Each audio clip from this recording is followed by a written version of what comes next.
We got to lock in. Gates Open Media. Check this man out. Oh, what is Jimmy doing? Jimmy just gave the game away. He trying to give it away. That's what I'm saying. This isn't going past here. The Miami Heat have to fight for literally every single bucket they get. Yeah, right. Why? Right. Oh my God, he ran through. We're probably not the same place, but Jokic just ran through the whole team. Fuck it. He missed the shot, but it was like, sheesh. I'm at the 40. Well, keep watching because you about to see something ridiculous in about 5 seconds. 90 is what I'm saying. 30-second mark. Jimmy Butler, 1-on-1, really take it. Oh my God, why didn't he take it? Why did he take it to the rim? He literally got underneath the rim and gave up on it. Oh my God, he's gonna think about that the rest of his life. We got Duke Andretti in the building. Bro, did you see that just now? Jimmy Butler? Bro, he had the 1-on-1, took it to the rim, and fucking pussied at the end. Look at this. Oh, God, I'm watching it right now. It hurts. Yeah, that was. I was like $200 on that play. You won 200. Oh, you won? Oh, hell yeah. Okay. I love a certain amount of turnovers. No, I bet on the game. Beautiful. You bet on the Nuggets to win. 92-89, 24.7 seconds left, folks. What y'all think? Who y'all pulling for? What y'all want to happen? We going for these Miami Heat. The Nuggets today. The Nuggets I definitely didn't have the Nuggets winning this game, though. I won't lie about that. I thought the Nuggets were going to win. Literally. I mean, for me, the Nuggets is just their play style is so devastating. Nobody has anybody to stop Jokic. He just really gets it. He has his way. Every game really has his way. And then another thing, to be honest, that I've been really impressed with, and I feel like we see this every season, is somebody finds a diamond in the rough like Aaron Gordon, and they get the fucking most out of him. Aaron Gordon's been a star in these finals for real. Yeah. Like, and I think he's been overrated. I ain't gonna say overrated. I think he's been like below average his whole career for the street. Orlando. Just so y'all know it right now. Yeah, it's lovely. It's lovely. Nah, I wouldn't say he's been underrated. I wouldn't say he's been overrated. I'm playing, but no, I agree. I agree. We're wilding out. No, I mean, overrated. I think when he first came into the league, like his athleticism and stuff like that, people were really impressed with. But I think people didn't appreciate what he could bring in an all-around game, as far as just like energy and just presence down low. Like he just takes up so much space down there too, and it's so athletic. Yeah. He can get to the ball. Well, I've been thinking he's been playing below average. Well, I agree, especially in Orlando.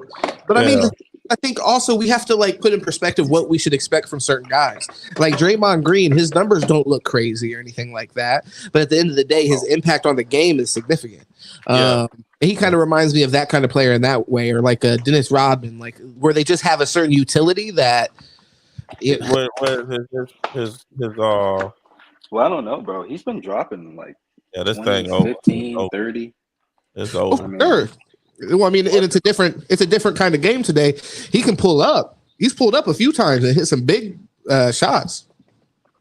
Yeah, he actually played like shit today. This thing over. Right. Let's take the spotlight away from him, I guess. Shit. Yeah, he played like shit today, but he's a good player.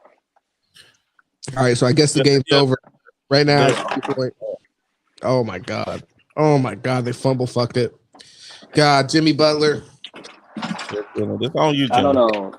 He might not be able to live this one down, bro. Yeah, that's rough. Yeah, this series is on Jimmy. He played like shit this whole series for the most part, except for maybe one game. I think they were outmatched. Like to put the series, I wouldn't put the series on them because it's like, look, I put the series on the Denver Nuggets coming in with the biggest stick in this game in the series and dropping the series on fucking Pat Riley for not fucking building a better fucking roster. The roster should have been complete by this year. No, ain't no mean I just hear he should have fucking got that shit fucking right. I'm saying that's a good point because who went into the year? I mean, and realistically, I don't think the guys say, we're going to move to the finals with this team. I mean, realistically, you know what I'm saying? You all go in there all hyped and stuff, but realistically, you don't think you're about to make it to the finals with this squad. Okay, well, I wouldn't even say that. I don't to the finals recently with the squad that like they had about same similar players. Yeah, Gabe Vincent's probably the only different player. But some of those players have discredited that bubble championship. Yo, but and then also, okay, well, they're bullshitters. Whatever. We all know. Let's not derail this. For the argument of conversation, I've heard some of those players discredit. Okay, that's what I'm saying. Fair enough. The one they lost, I got it. But they made it there. Whatever that meant, I guess it meant nothing to them. And the asterisk championship. But I can't help it because I know how you feel about it. But yeah, I don't know, man. I think that at the end of the day, Deuce is making a good point. If you are going to, I don't really blame anybody on the Heat, but if you are going to blame somebody, you could blame the organization just by virtue of having the organization they do have, which is prestigious. And like, there's no reason players wouldn't want to come play there. Why have you not built a better team since the last time you came here? Why are you coming into this series where you're not able to be competitive against a team based in Denver? As a Dolphins fan, once again, I can always get into this conversation. That's something I could definitely always get behind. My bad. Is just no, you're all good. You should be able to build teams in Miami, and he has been able to do that. And they've done it organically, but maybe to Deuce's point, they could have really gotten an X factor there to be more competitive, and not why is Jimmy Butler still for 4 years now or whatever the best guy on your team, or why is there nobody that's really like 1A to him or 1B? Yeah. Why the fuck is you got a great point, though. Yeah. So I mean, I don't know. Or an inside game. That's a big problem. The roster would be complete if Bam had a more offensive game. Then you could play off Bam and not just Jimmy. Right now, you have it where they only really, in key situations, can count Jimmy to get a bucket. And it's like, you're running the guy ragged. You got him guarding the number one on the other side. Then you always need him to get a bucket because no one can score. Like, not everybody can be that type of caliber player to, like, carry a team like that. Yeah. You know, that two-way shit is different, dude. Like, Kawhi Leonard, to me, was the last player that could do it, like, on a Kobe Jordan two-way level. You know what I'm saying? Because that's what you got to do to win a championship without another top 75 teammate on your team. And that's what Jimmy's doing right now. He ain't got no one else that's in that top 70. He might not even be in that top 75. Shit. Oh, damn. Yeah, I don't think he's in the top 75. Of all time? That's the question? Or right now? The top 75 list. The list that the NBA had. Yeah, of all time, right? That was what the list was? Well, I mean, I think that's definitely, I mean, there's an argument there. He might not be. Who knows? I didn't really think about that. I mean, I just want to know if he's really on that motherfucker. Because if he is, then he just doesn't have a teammate that's on that motherfucker. At first, sure. I thought you said I thought he meant top 75 right now. I was like, God damn, man, God, that's crapping on man. Oh no, I'm not gonna shit on him like that, brother. I ain't gonna dump on his chest. Damn, don't kick the man while he's down. Holy shit. Yeah, they're ready gonna kill that nigga tomorrow. Yeah, we need to hear something from him. Like, well, bro, mainly on that drive. That was what was in your guys' biggest opinion? What was the Bro, he took a fucking 7-foot center who doesn't play defense to the rim and didn't go for the shot. What the fuck are you doing? The nigga's not gonna try to block it. Like, you know, that's he's not gonna want to foul you. My bad. Go ahead. Yeah, he's he'll get down there, he'll pump fake and do a turnaround jumper. That's been his thing. Even when he was when they was playing against Memphis, he was doing that all. And then after that, I saw seeing it a lot. That's what he do. He get down in the paint, dribble to the paint, pump fake, turn around, give you a fadeaway. You need to get some bigger bag too. I think we need to fire the trainers in Miami because this is ridiculous. Bam had fucking 18 at the halftime and couldn't do shit else the rest of the game. That was crazy. Yeah, 22 points. That was. Is there anybody in the East that you think could have competed with the Denver Nuggets? Sixers. Definitely the Sixers. I think Boston. Because the Sixers gonna score with them. I don't think anybody else really could compete because the Sixers, like Tyrese Maxey and Embiid and Harden, they can go off for 120 points between the four of them. I mean, what about the Bucks? Fuck no. I think the Bucks can definitely compete with them. The Bucks definitely don't have enough offense. I think the Bucks. That's the problem with the Nuggets, bro. You got to match their offense. Fuck the defense. And the Celtics. Yeah. This is the first team. I think we talked about it already, but just to bring it up because they just won.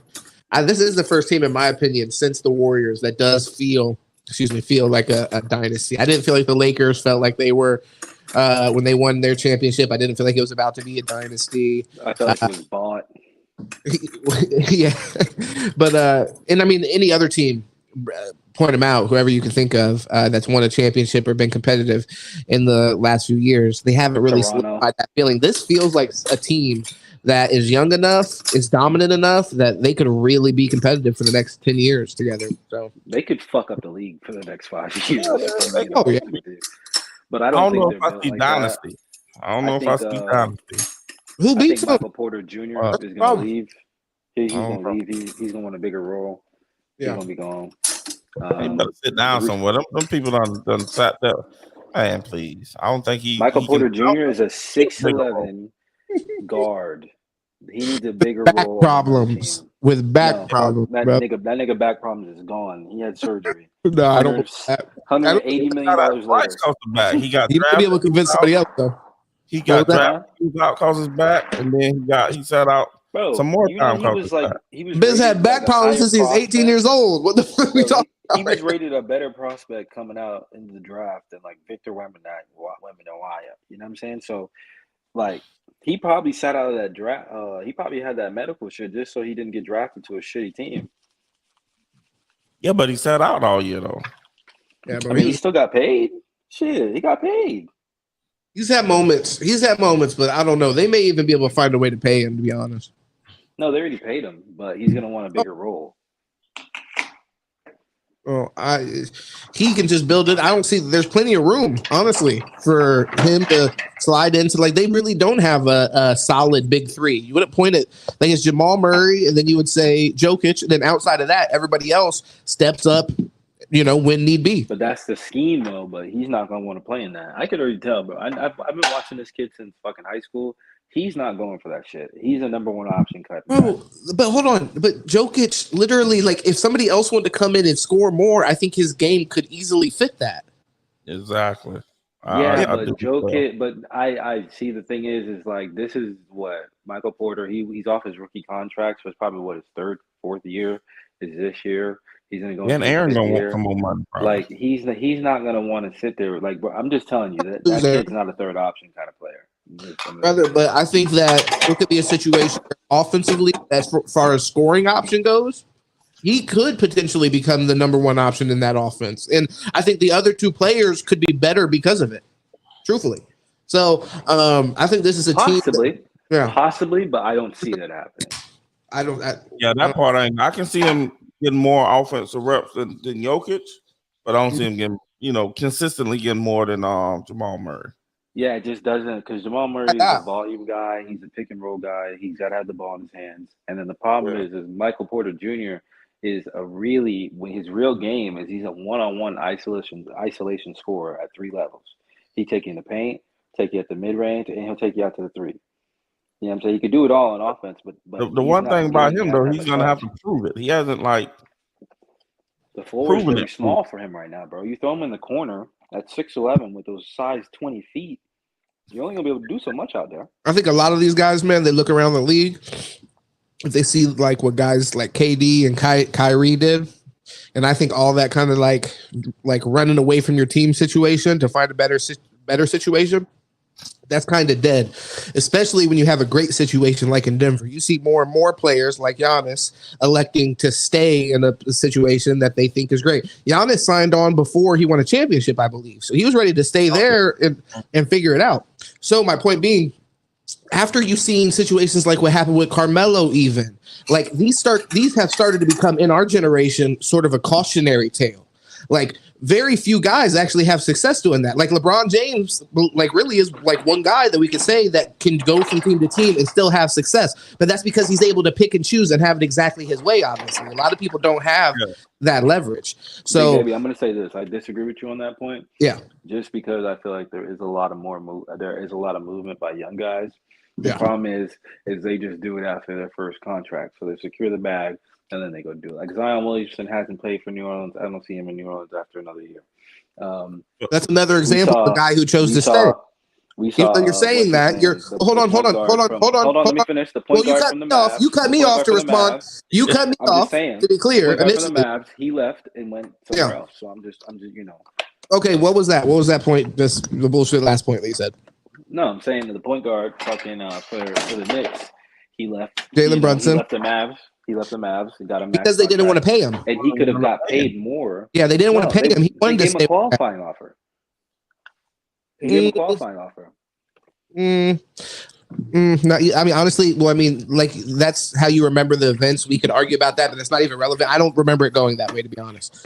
No, they gave him they matched the offer, and he still was like, "Nah, fuck that." I don't think that's how that works. To be honest, I mean, they didn't offer the contract. They obviously didn't give him a $134 million contract. When you're a restricted free agent, though, when you're a restricted free agent, though, the team can match the.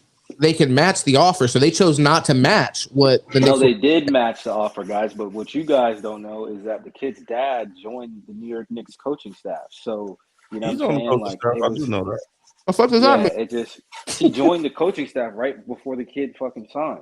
So it was like, what does that matter? What does that have to do with the rules or things? Free agent, all they gotta do is offer you the same amount. You gotta come back.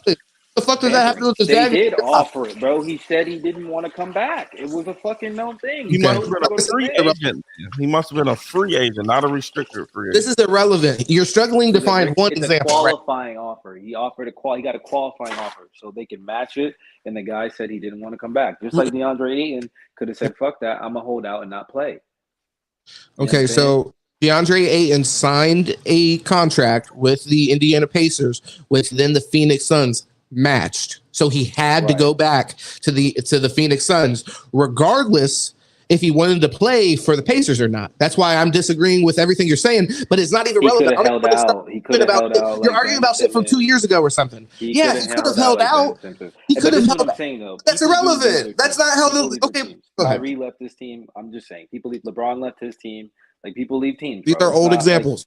And people do leave teams, but get rid of teams. These are talking superstar players. We're not just talking about but nobodies who are begging for fucking max deals. We're talking about players who can actually move around, and you see it a lot more often. Kawhi moved around. The only example, except Kawhi, which I'll give you that. That's the first example you've made. But even then, George got up out of there. But even then, these are examples from like 5 years ago. And like the first two actual examples you just gave me, LeBron and Kyrie, are examples that I initially gave you as far as the cautionary tale point. That they support my point is the thing. No, so it's like really all the other things, those dudes are still getting all paid. The other things that you said were absolute bullshit. No disrespect. No disrespect. It doesn't even make sense though, because that doesn't make sense because those dudes were still playing at a high level. They were still making the playoffs. They were still getting paid at a high level. So it's not like them leaving their teams hurt. More was expected LeBron from them. Actually won rings and was able to set up his roster. LeBron, you can't use LeBron as the example. That's why he's the only example, and he's a. What do you mean, bro? Kawhi left and won a ring. LeBron left and went straight to a team and won a ring. Who? Kawhi. Okay, Kawhi. Kevin Durant after his second contract left his team. Kawhi is the first. Kawhi is the first good example, sort of. But the examples that you're giving us right now are from like 5, 6, 7 years ago. But those superstar mostly players, today. You know the league. Could you mute him so somebody else could talk? Like, let's get a moderator in the building. You know what I'm saying? He keeps cutting me up. He keeps cutting me off right now. I initially was speaking. He cut me off. I let him go because I'm polite, and then he keeps talking over me every time I try to respond to his point and won't get on camera. What the fuck is that about? Yeah, cool. Fucking crazy. Now he's quiet as a fucking church mouse. Crazy. Did you let you get your point off? Okay, all right. Shut the fuck up then. Over there just trying to let you get your point off. You just want to talk about fuckery. Yeah. Talking about everything else under the sun but your point, because there is no point. You ain't got no point. That's what that is, cuz. I really already laid out my point. I think Kent agrees with me. You've been jumping all over the place. Man, Kent been writing the book. Look at him talking over me again right now, man. Okay, Kent been reading the book, man. Kent been reading the book over there. You know what I'm saying? He ain't even pay attention. Yeah, he's reading the manual for his roadcaster. Yeah, for sure. But either way, Kent, do you got any opinion on this? Me and him, we went back and forth. We had fun. Was there? Yeah, from my understanding, he was a he was a restricted free agent, and from my understanding, once again, yes, his dad coaches with the Knicks, But if you're a restricted free agent and they offer you whatever the other team offer you, you got to go back. Yes, you can sit out and all that crazy stuff right there. But from my understanding, that's how it works. How do you feel about around? The problem was they waited to give him a contract that he wanted, and then once his dad signed with the Knicks, they already knew. And this is something that was talked about in the free agency. They fucked it up, and this is also Luka was actually pissed about this. This is why they went and made the Kyrie trade. Is because they fucked up the Jalen Brunson thing in the offseason. They didn't offer him the fucking max contract. They let the Knicks fucking match it, right? Offer it. And then by the time the Knicks offer it, the Knicks went and signed his dad. So he was like, you know what, fuck it. I'm not coming back to the Mavs. And they were like, fuck it. And they let him go. Yeah. And I was very surprised Mark Cuban was just like, fuck it. Is what it is. Especially when he could have easily just matched the contract and he would have been obligated to come back, which is the whole point of the conversation the entire time. You're right. We're all surprised by that because he had the leverage in that scenario. But I mean, at the time this is why when me and Deuce, I think, and you might have been there, but we had a podcast recently with Jay, and he's a Knicks fan, and he's very pleased with the Brunson move. And I had to say, honestly, after these playoffs, I had to give it to him because when they made that move, I thought they overpaid Brunson 100%. Me too. Yeah, I remember that. And that's why it really wasn't that crazy when the Mavericks decided not to match it because you guys were tripping. That's why. Crazy. I don't know. I'm pretty sure you said at the time they overpaid him too, to be real, but no, I didn't. You probably did. He only got what he got, like 80 million? No, I think it's over 100. Yeah, it was 100. It was like 134, right? I think it's 120, but I honestly I'm not 100% sure. So don't take what I'm just saying to the bank for 120 million because it's going to bounce. But yeah, man, 120 million. Crazy. Bad. That's actually a steal. Not you carried the motherfuckers. No, 4 year, 104 million. Okay, my bad. 104. Wait. Is 120 after kickers. 104 guaranteed. 26 mil a year. Oh, you said 104 guaranteed. How much? Yeah, that's what I'm trying to say. They don't say it, just say 26. You got a Jordan pool, but that's 104. So got a Jordan. It might be 120. Okay. It don't say it right here. It don't say 120. It just say Yes, I mean it's not poor. He got a big bag. You know, it was over 100 million. He got taken care of. It's good. I think we're all on the page that he deserved it at this point. You know what I mean? Like after what he did here. Yeah. Man, there's some pieces right there in New York, and I think one of the boys leave the dude that play with Zion. RJ. Who? They got RJ. They traded Cam Reddish. Yeah. Where he at now? He's in Portland balling. Well, did he play in Portland this past season? This year? Yeah. No, I'm talking about right now. I think that. Yeah, he played in I Portland. guess they shouldn't trade nobody right now. Well, But he's asking about somebody that's on New York, right? No, he's asking about Cam Reddish. Not Cam Reddish, the other one. RJ Barrett. Yeah, are they looking at trading him this year? I mean, I wouldn't trade him. He's fucking like, what, 23, 22? Yeah, they're going to have to do something. They're going to have to do something. I mean, I guess, yeah, if you're trying to win now, then I would trade him. But I just don't think they're in that kind of position, personally. I mean, especially coming out the East, we see what happened this year. And can't take a crap on Miami, you know what I'm saying, at the end of the day. But that East is up for grabs, you know what I'm saying, for the most part. You let someone like RJ Barrett go to Miami? Oh, Lord Jesus. Yeah, that'd be nice. Spoelstra would have that kid. Well, I mean, that'd be nice, but I mean, I'm a big believer on like. I mean, I do agree. I like the fit. There's a lot of people in Miami that would work for, but specifically trying to maximize your time that you have with Jimmy Butler. I'm a big believer on just like windows of time, especially in sports, and it being so. Yeah, it being so important. Weekend ready, brother. Come on, the fucking prison dishes. The prison dishes. Like sounds like he's washing a big ass pot right now. Holy shit. Please cleaning the kitchen, brother. Yeah, like a slave. What the fuck's going on? Have your woman do that. Hasn't Andrew Tate fucking taught you anything? Yeah, brother. Oh man, keep it clean kitchen. And pray 5 times a day to Mecca. But either way, I think that damn, what were we talking about? See, now this fucked me up. You were talking about Miami needing to develop their bench. Oh, RJ, no, you said RJ Barrett. Here, Jimmy Butler in the window, so you gotta try to the window of time. I bet. I think players in their window of just their prime and being able to maximize their talent is so important. And just RJ does not line up with Jimmy. So I think that if you are going to make a big trade and you're the Miami Heat, I probably would look elsewhere. Somebody that who is a little bit more developed, somebody who is ready to contribute right now. I mean, like a Joel Embiid trade. If there's any way you can make that happen, then trading Hero and Bam for Embiid in a first round. Be incredible. Yeah, me too. All day long. Yeah, you really anybody. You either got to get some type of center in there with some size. You can Robinson, you can have him even Adams or something. A center with some size, or like you said, Joel Embiid, and get if you get a center with some size where you can keep Bam, put him at the 4, or keep Bam like Joel Embiid, and then you got to get rid of Bam, obviously, but you got your nice center to replace him. 100%. And I think that you honestly, if you can get somebody to buy into Tyler Hero, which I think would not be hard, and Duncan Robinson possibly, if that was necessary, then I think that that's 100% the move to make. You end up clearing a lot of money off your books too, so you could take on Embiid comfortably, and a lot of players that aren't going to be able to give you that same kind of like top level performance. So, yeah, that'll be nice, but I think that's dreaming and wishing. Maybe, but I mean, you can get Embiid because you'll trade Hero and you'll trade Bam. That's like most of your cap money right there. And if you're gonna do that, you're going in total rebuild mode.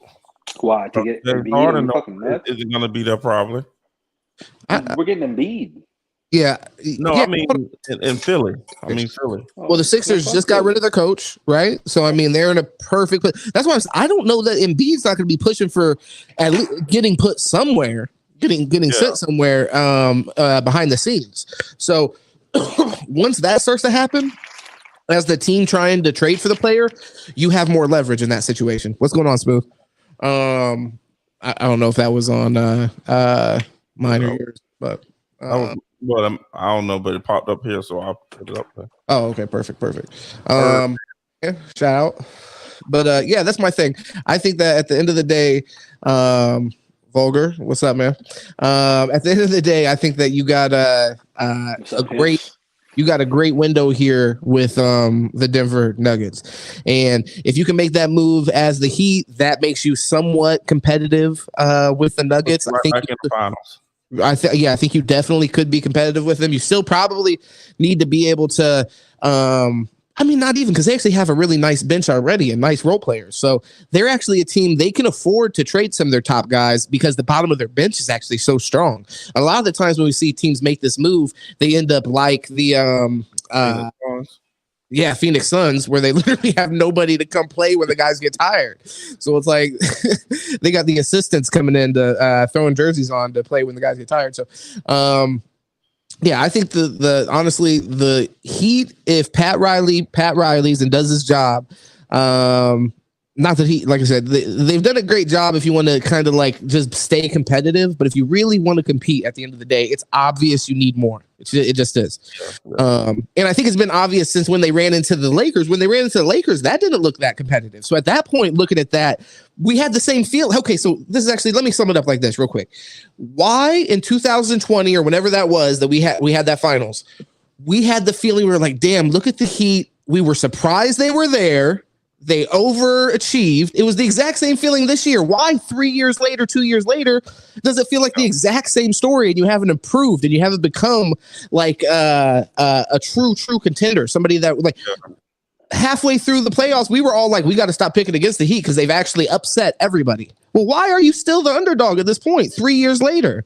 Like there should be some kind of progress with the roster. There should be some progress with the roster specifically, and that is specifically on the organization. There's been progress. It's not progress that's going to have you beat a team coming out of the West because the West right now is just it's fucking. It was loaded, you know what I'm saying, before LeBron came over, and it's even more loaded now. Like teams, but they should have been on added something. I gotta agree with sitting politics on that. Yeah, but you gotta have the right piece in Miami. You can't just add anybody to that Miami roster. You know, you gotta make sure. We just said Embiid. We immediately had a person. We were like, hey, if you added him, they'd be better tomorrow.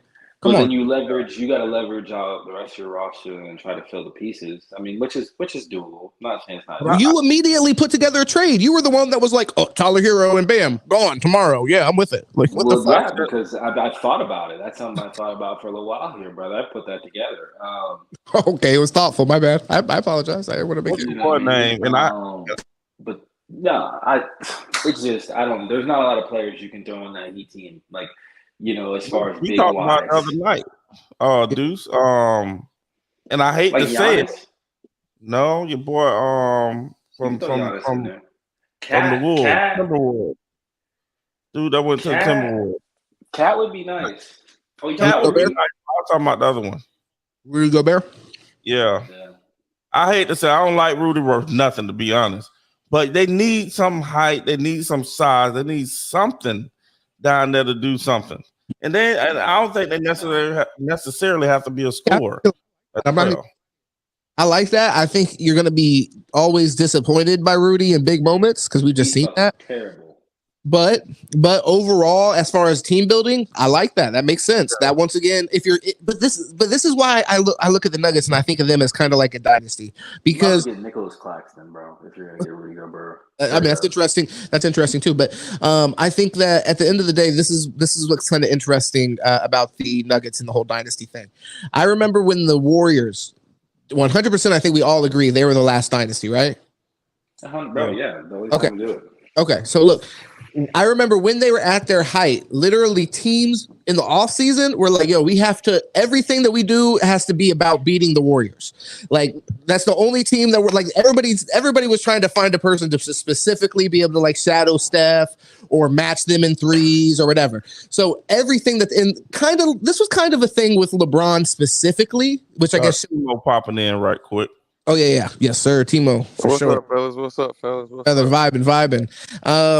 But I was just talking about the Nuggets possibly being the first dynasty. And the one thing I was saying, when the Warriors were at the height of their powers, you had teams in the offseason literally building their teams specifically to face the Warriors. Everything that teams were doing was with them in mind. So with the Nuggets, the kind of conversation we've been having so far, and I don't know if Timo, I know he just dropped out, but I don't know if he's heard the conversation we've been having so far, but we're talking about teams literally going out of their way just to structure their team to face this one team. That's how much of a dynasty it is. Basically, we're saying like whoever they face, we're probably gonna have to face them to win a championship at some point. That's almost like a marker of a dynasty. But I'll let you guys hop in. I'll be on that. Definitely. I think the Nuggets are a dynasty for sure in the making. It's just, I think they're gonna definitely be contenders for the next 5 years or so. If not more, depending upon what your boy do. If he want to get an ego and leave, or stay, and then see what the Phoenix Suns are gonna do. I think what it comes down to is the mentality of that team, because the dynasties come down to mentalities, right? Yeah, what is your leader like? What is his hunger like? You know what I mean? So you got to see how Joker, because the Joker might be content with that Finals MVP and a fucking championship trophy. And he might just want to ride his fucking horses. You know what I'm saying? Ride his horse carriage.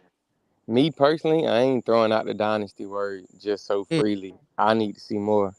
They had a great run this year. They had a good team. They had the best team. They rightfully deserve to win it. Joker played out of his mind. If you ever played the game or even understand the game, you're like I just told my wife, she's my own life. I'll be real with you though, bro. The dynasty word I think is valid just because appropriate. They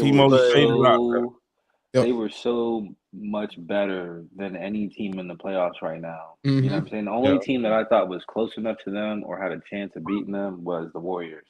And when I saw the Warriors bench couldn't fucking score. I can't really say that though. I'm not gonna say it. Yeah, you fade not, homie. The teams they put in front of them, they look great against those teams. Oh, my bad. Might need to get closer. They beat down everybody they played, brother. I mean, they fucked up everybody they played. I don't know, you know. That is a great point. I can't remember the last time in the final that last time in the playoffs that I saw such a disparity in between Golden State. Well, yeah, you're right. That's that. I guess that's the last time. And we thought you had some great matches. We did. But my thing is, what I'm saying, all I'm trying to say is, I mean, it ain't, you can't really say no what if shit, but the teams that they placed in front of them, they beat rightfully so. You got to tip your hat to them. But we don't know what the series would have looked like if they would have ran against Boston, which we all know would have been a way better matchup. Boston is trash. They is. I'm not disagreeing with you at all. Boston lost to the team that just, beat the shit out. The point that I'm trying to make and what I'm trying to finish saying is Boston had way more scores than Miami does. They got way more guys that can create their own shots. And that's gonna make. But you know what Boston don't got? They don't got no damn center that's gonna go down there and make that we know that, bro. I understand that. I'm just saying. I think they got more of a valuable center, so to speak. Than Robert Williams is worse than Bam on defense. I don't know. 100%. Bam is contending for Defensive Player of the Year trophy every year. Robert Williams hasn't even sniffed that shit. He hasn't even. Bam also is a way better prospect than Robert Williams too. Bam. Okay, for instance, I'll just say this. For instance, the first half, I didn't really watch the game. The first half, I was cooking dinner. Okay, I sat down. Listen, I hear Stephen A. Smith and all the Michael Wilbur and them talking like Bam got motherfucking 30 points at halftime. 18. Listen, I'm looking in the third quarter. He had 20 and 10. I say this motherfucker's supposed to do that nightly. You ain't patting him on the back for no shit like that. No, Bam, the biggest disservice Miami did to Bam is not developing his game. Man, Bam ain't developing his game. Ain't nobody that. He's a grown ass man. See, there you go. You gotta develop. No, dude, you gotta. You drafted that guy. You should be centering his offense to fit inside your scheme. You can tell that Bam's offense don't fit inside of Miami's scheme, and he struggles to score. You know what I'm saying? If he's not scoring off the pick and roll, if he's not getting lobs or put all you gotta do is develop the shot more. I think the shot has gotten a little better. There's no excuse for an NBA player not to get better. Thank you. These niggas hoop every day. Bro, I know you watch Bam fucking take Joker off the dribble, hit him with the hezzy. You feel what I'm saying? The hezzy scoop. Come on, man. Don't act like Bam's gonna be doing shit. They just don't. Bam let old ass Robert Horford kill him last series, bro. Why Robert Horford killed him? And he home watching Bam play in the playoffs. Because he was watching Bam. He ain't kill shit. Man, Bam ain't do a goddamn thing in that. He had some decent games. You're talking about a dude who was coming off the bench, bro. He wasn't even getting starters minutes. What are we talking about? Who came off the bench? Exactly. Put him on my motherfucking point. They put him on the bench and fucking started the other guy because that nigga was the man. Al Horford played way better than Bam. I ain't no stat watcher, bro. Bam is quicker. That's what I've been saying all series. Bam is quicker than Jokic. You got to take him out a little bit. And use his foot speed and coordination to be able to get shots off. And Jokic is smart. You're not getting him to just go guard Bam out there on that 3-point line, man. Bam got to. Bam ain't got a choice. You can't guard him on the 3. That'll be dumb. But Bam got an offensive bag. He wouldn't have had no other choice, fella. Spoelstra got to scheme that up. That's why I agree to a certain extent, but I also think that Bam trash, bro. Bam has to get himself in the damn gym, develop a better shot. His shot has gotten better, but at the same time, you got to show them coaches in practice. Hey, set some picks for me. Do this and do that. Offense. It's the offense, bro. Y'all don't realize they got him out there with a bunch of fucking 3-point shooters who don't play defense. Jimmy Butler, and then fucking who else? That's why he should be fucking killing. What do you mean, bro? He should be them 3-point shooters are fucking kicking the bitch, bro. Oh my goodness. No, sir. So, what's your take on Jimmy Butler tonight then? Because I'm gonna tell you. Hold on, I'm gonna just start off. Jimmy Butler played like shit in the first half. If you want to be like honest, shit this whole fucking series. What you talking about? First half. The whole series, maybe except for last game, but they lost. Bro, you're talking about a dude who's scoring 20-something. Bro, you acting like a dude dropping 27 points a game is playing like shit. But he's like, nah, we can't agree. He played worse. Bro, I need to see more, bro. You a max contract guy. How many times he dropped 30 this series? And he know that everybody in the whole fucking world know Jimmy needs to have 30 plus. Tobias Harris is a max contract guy. Tobias Harris. He a good ass. Hey, Kent, he a good ass Robin. He need a Batman. Because he clearly ain't fucking Batman. He a good ass Robin. Who that, Jimmy? Jimmy fucking Butler. He ain't Batman. Yeah. I mean, bro, when you run an offense that he doesn't touch the ball in some possessions, and then people want to throw out stupidity.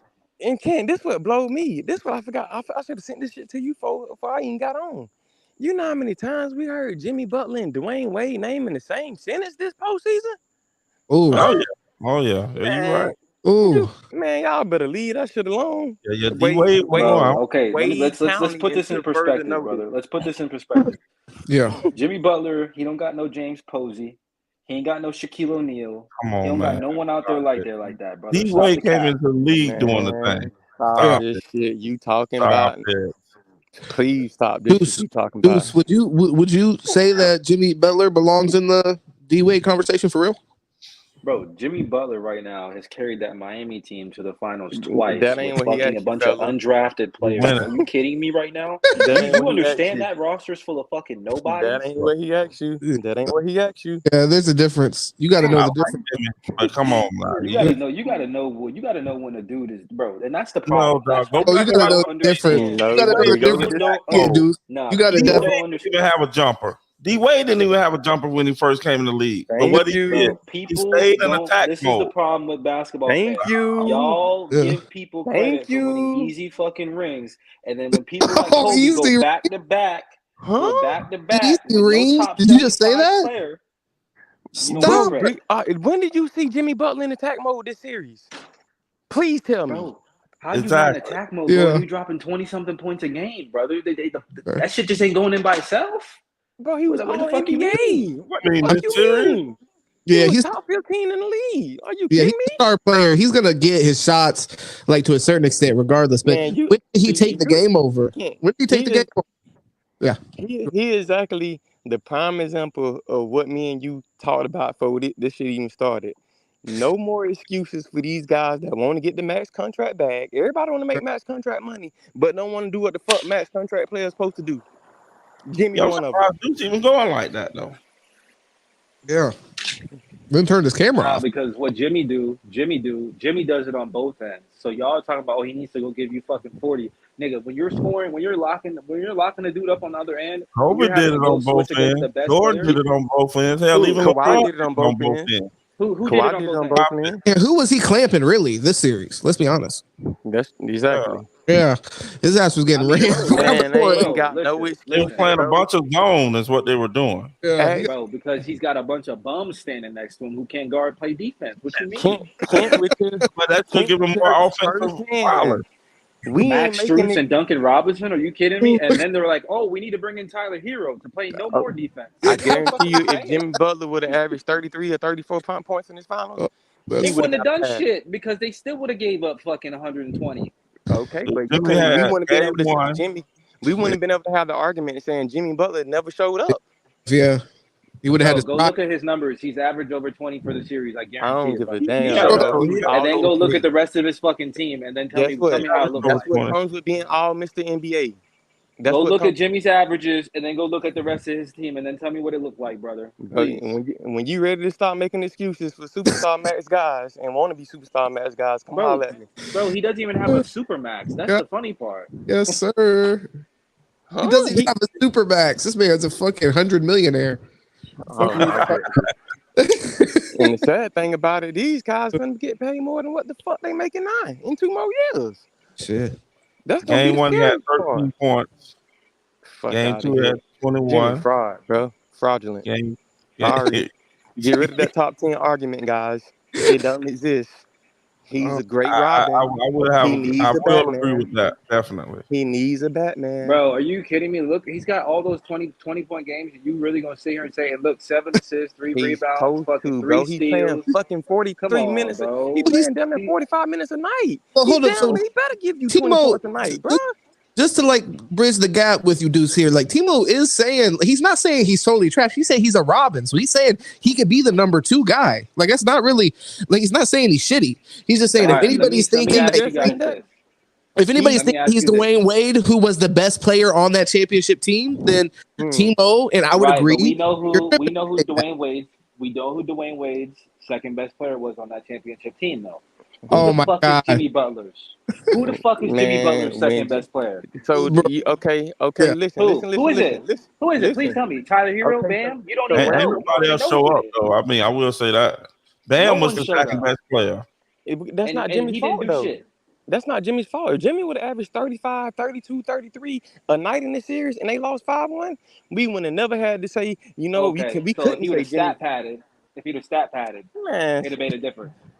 No fight in this man, bro. The dog had no fight this series. Didn't see the man be aggressive not one time. You go back and watch these fucking games. Bro, did you not just see the man score their last 8 points in that fucking? Did you not just see him turning over on the biggest possession of the game either? He literally took every shot in the fourth quarter. And when he drove the ball to the hoop and gave up on it, we all watched that together, didn't we? Like, Spo wasn't here yet. Someone was supposed to cut, bro. Someone was supposed to cut. The fucking lane was wide open. Everybody took the man to the rim and gave up on it. He literally gave up on it underneath the rim. What was that? Him and Bam were literally underneath the rim, and everybody was sitting on the 3-point line. Okay, he should have knew better. He should have knew better. That was him. He should have knew better. Take the layup, get a foul, whatever. That was literally his moment right there. Bro, I would have talked shit about LeBron James right there for not taking the shot right there all day. I would have talked shit about LeBron. The one-on-one. He's right there, up under the goal. Take the damn shot, get fouled. It was one-on-one. You said it was one-on-one. Stop it. Bro, he was in front of the restriction area. Change your stance. That's disgusting. Go back and look what he did to Memphis. Not Memphis. And then he went to the rim, and Joker was sat there and met him at the rim. Y'all praised Jimmy for knocking off the The man attracted a double team. Niggas, someone's supposed to be open. Man, you go back and watch that last play, bro. You need to go back and watch that last play because you forget he caught it on the closeout. So who double teamed him? If he was double teamed, he would have made a pass. Fucking D-Wade.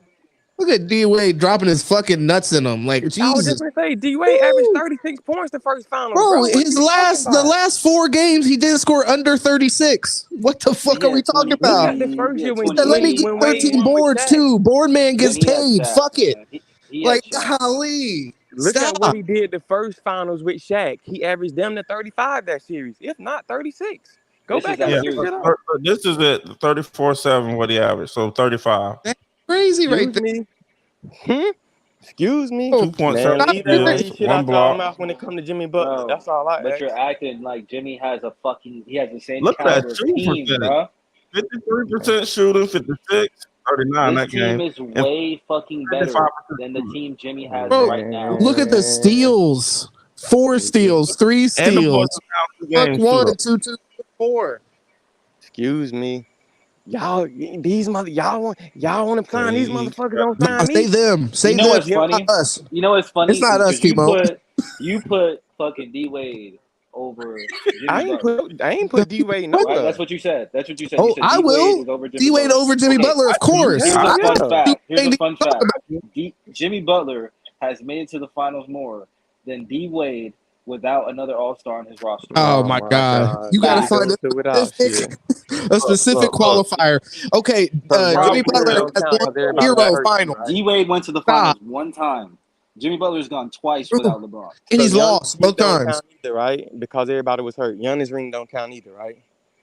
The bubble ring don't count either, right? Remember, you don't like LeBron, and we don't give credit for going to the finals not winning. So we ain't gonna even. Excuse me. I'm just saying, if you're talking about impact to a team, you could say that Jimmy Butler has a better impact. Bro, I ain't making no excuses for that. For no player that's all I'm saying. He took 2 teams that are dog shit to the finals. Yeah. Dog shit. He took an AC to the finals, brother.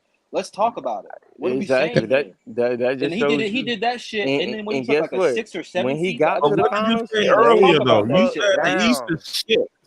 You He said the laid East the is fuck shit. down when he but got he's to the taking a finals. shit So that's how they team were able in to the get there. East, past all the other shit teams in the East to the finals. If he would have averaged 35 this series, Timo would have said, "Hey, you can't blame Jimmy.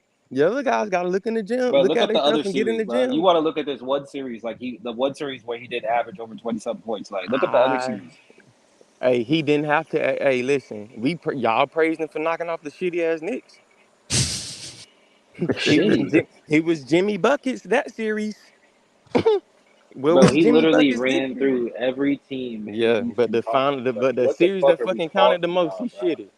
He fucking laid an egg He on the shitty shitted. He series. just averaged 20-something. He just averaged 20 points per game. He shitted though. Yeah, he It's shit. What crazy. he averaged in the regular season? You're acting What he like this averaged in the man regular had like a season? game where he scored like 4 Did, points or something. did Like he he's average never more had a points? game where he scored like 4 points. Like I don't understand what Did you're talking he about. average more points in the finals than he did in the regular season? I have no idea. There And he you might go. have. He might have because Jimmy Butler don't turn it on in the Fuck regular no. season. Everybody Not if he knows was that. all NBA second team, he Playoff didn't. Jimmy. I can tell you that right now. Playoff Jimmy. Meaning he was the top 10 player in the league. That's what Mr. All NBA said. That means you the top 10 Bro, best that's player. voted on by the media, bro. Come on, I man. don't give Stop a the cap. fuck. That he the Shai top 10 best player Gilgeous-Alexander on this made the planet. first team. What are we saying? He the top 10 best player on this planet, and all you can give me is 26 a night Bro, no in the one's saying finals. that. No one in this chat has said that. I'm just letting you know that. I need to see more, Jimmy. Hey, job is Bro, done. Job is Jimmy's not over. even the. See, I think that's the problem. You're holding Jimmy to a top 10 standard, which That's what he I was don't this share. year, bro. You got to. He was all What, NBA. bro? I don't pay attention to that shit, bro. That shit is bullshit, Oh dude. my. Okay, well, I'm Yeah, it was telling you, if you ever gonna be 22.9 all points a NBA, game. how Like the many? one MVP award that Joker 22.9 actually should have won in his He for the career, averaged season. he didn't get this 22-9 year. It's a joke. in the regular season. Yeah, Okay, what he did in the playoffs. He probably averaged more in the playoffs. I think he I don't, had I don't know. The way 13. he shitted this series, about that average down a lot. I'll tell you that guy that much. Let me pull that back up. I would say about 26, maybe 26, 27 tonight. This whole Shit, entire LeBron post. didn't have a fucking good playoffs, and you LeBron played ain't his saying last shit about game LeBron. at fucking 38 years old with 40 fucking points too, Oh, huh? but his whole playoffs was dog shit though. He played dog shit the whole playoffs. His shooting percentage from the three was trash. His field goal percentage was dog shit. Who you All talking time lows. You know what I'm LeBron? saying? I don't hear you talking about LeBron though. about? I'm Yeah, not saying. buddy. You better ask Kent. I don't make excuses for superstars. And Bron, my favorite player. Mm. Kent, you want to show him the post I made in 2011? The other I, night? I, See I, that? I did show it to him. I should have showed it to Okay. him. You I should have don't made make that same excuses. post again this year. No, he's 38, bro. Well, why would I do that? See Fucking how? 38. So you see this is the thing. So, Y'all want to give him I would credit. for make He's the that same 38. post record, What he about doing, Anthony son? Davis. That's who's for 30, the record, who's Jimmy 30 years Butler old. average went down in the finals. 21-6. Ooh, Damn. He averaged disgusting. 22.9 So he for the averaged season, less points and in the finals in the 21-6. finals on the biggest stage than he did in the regular season. Disgusting. Yeah, I gave him the benefit of the doubt. I thought for sure. I thought it was You gonna heard be me say 21. 27. Shit, Hey I man, gave he him ran extra out of 5 gas. points.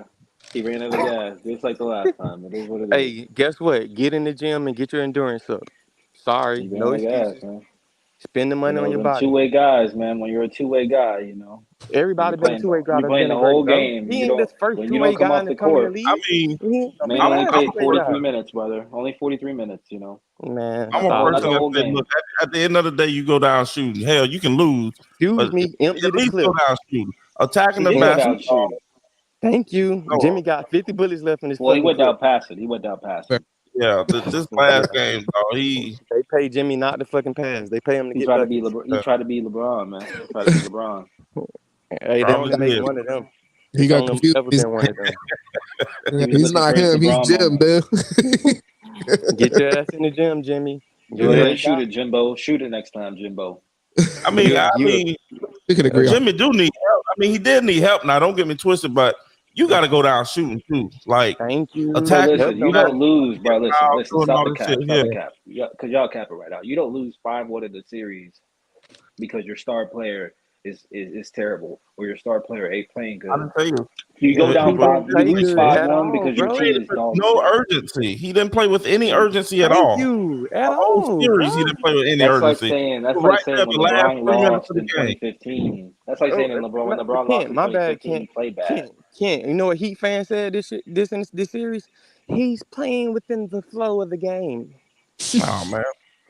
But that's how Jimmy plays, though. Jimmy's never a guy who normally is really don't aggressive. ask for no fucking max contract then. When you time for you to re-up, then get a regular deal like the rest of the role players. You understand that he's probably out-earned. He's out-earned that max contract by taking them to the finals twice. They've been able to underpay. Go there and win. And then they lost underpay. It doesn't even matter because it doesn't. Just getting there, just being. Jimmy got a name for making himself. They made well on their investment with Jimmy Butler because they've underpaid everyone else around him. They have underpaid everyone else. And they made it to the finals twice. That contract, that 170, 180 million he's getting, he's earned that already.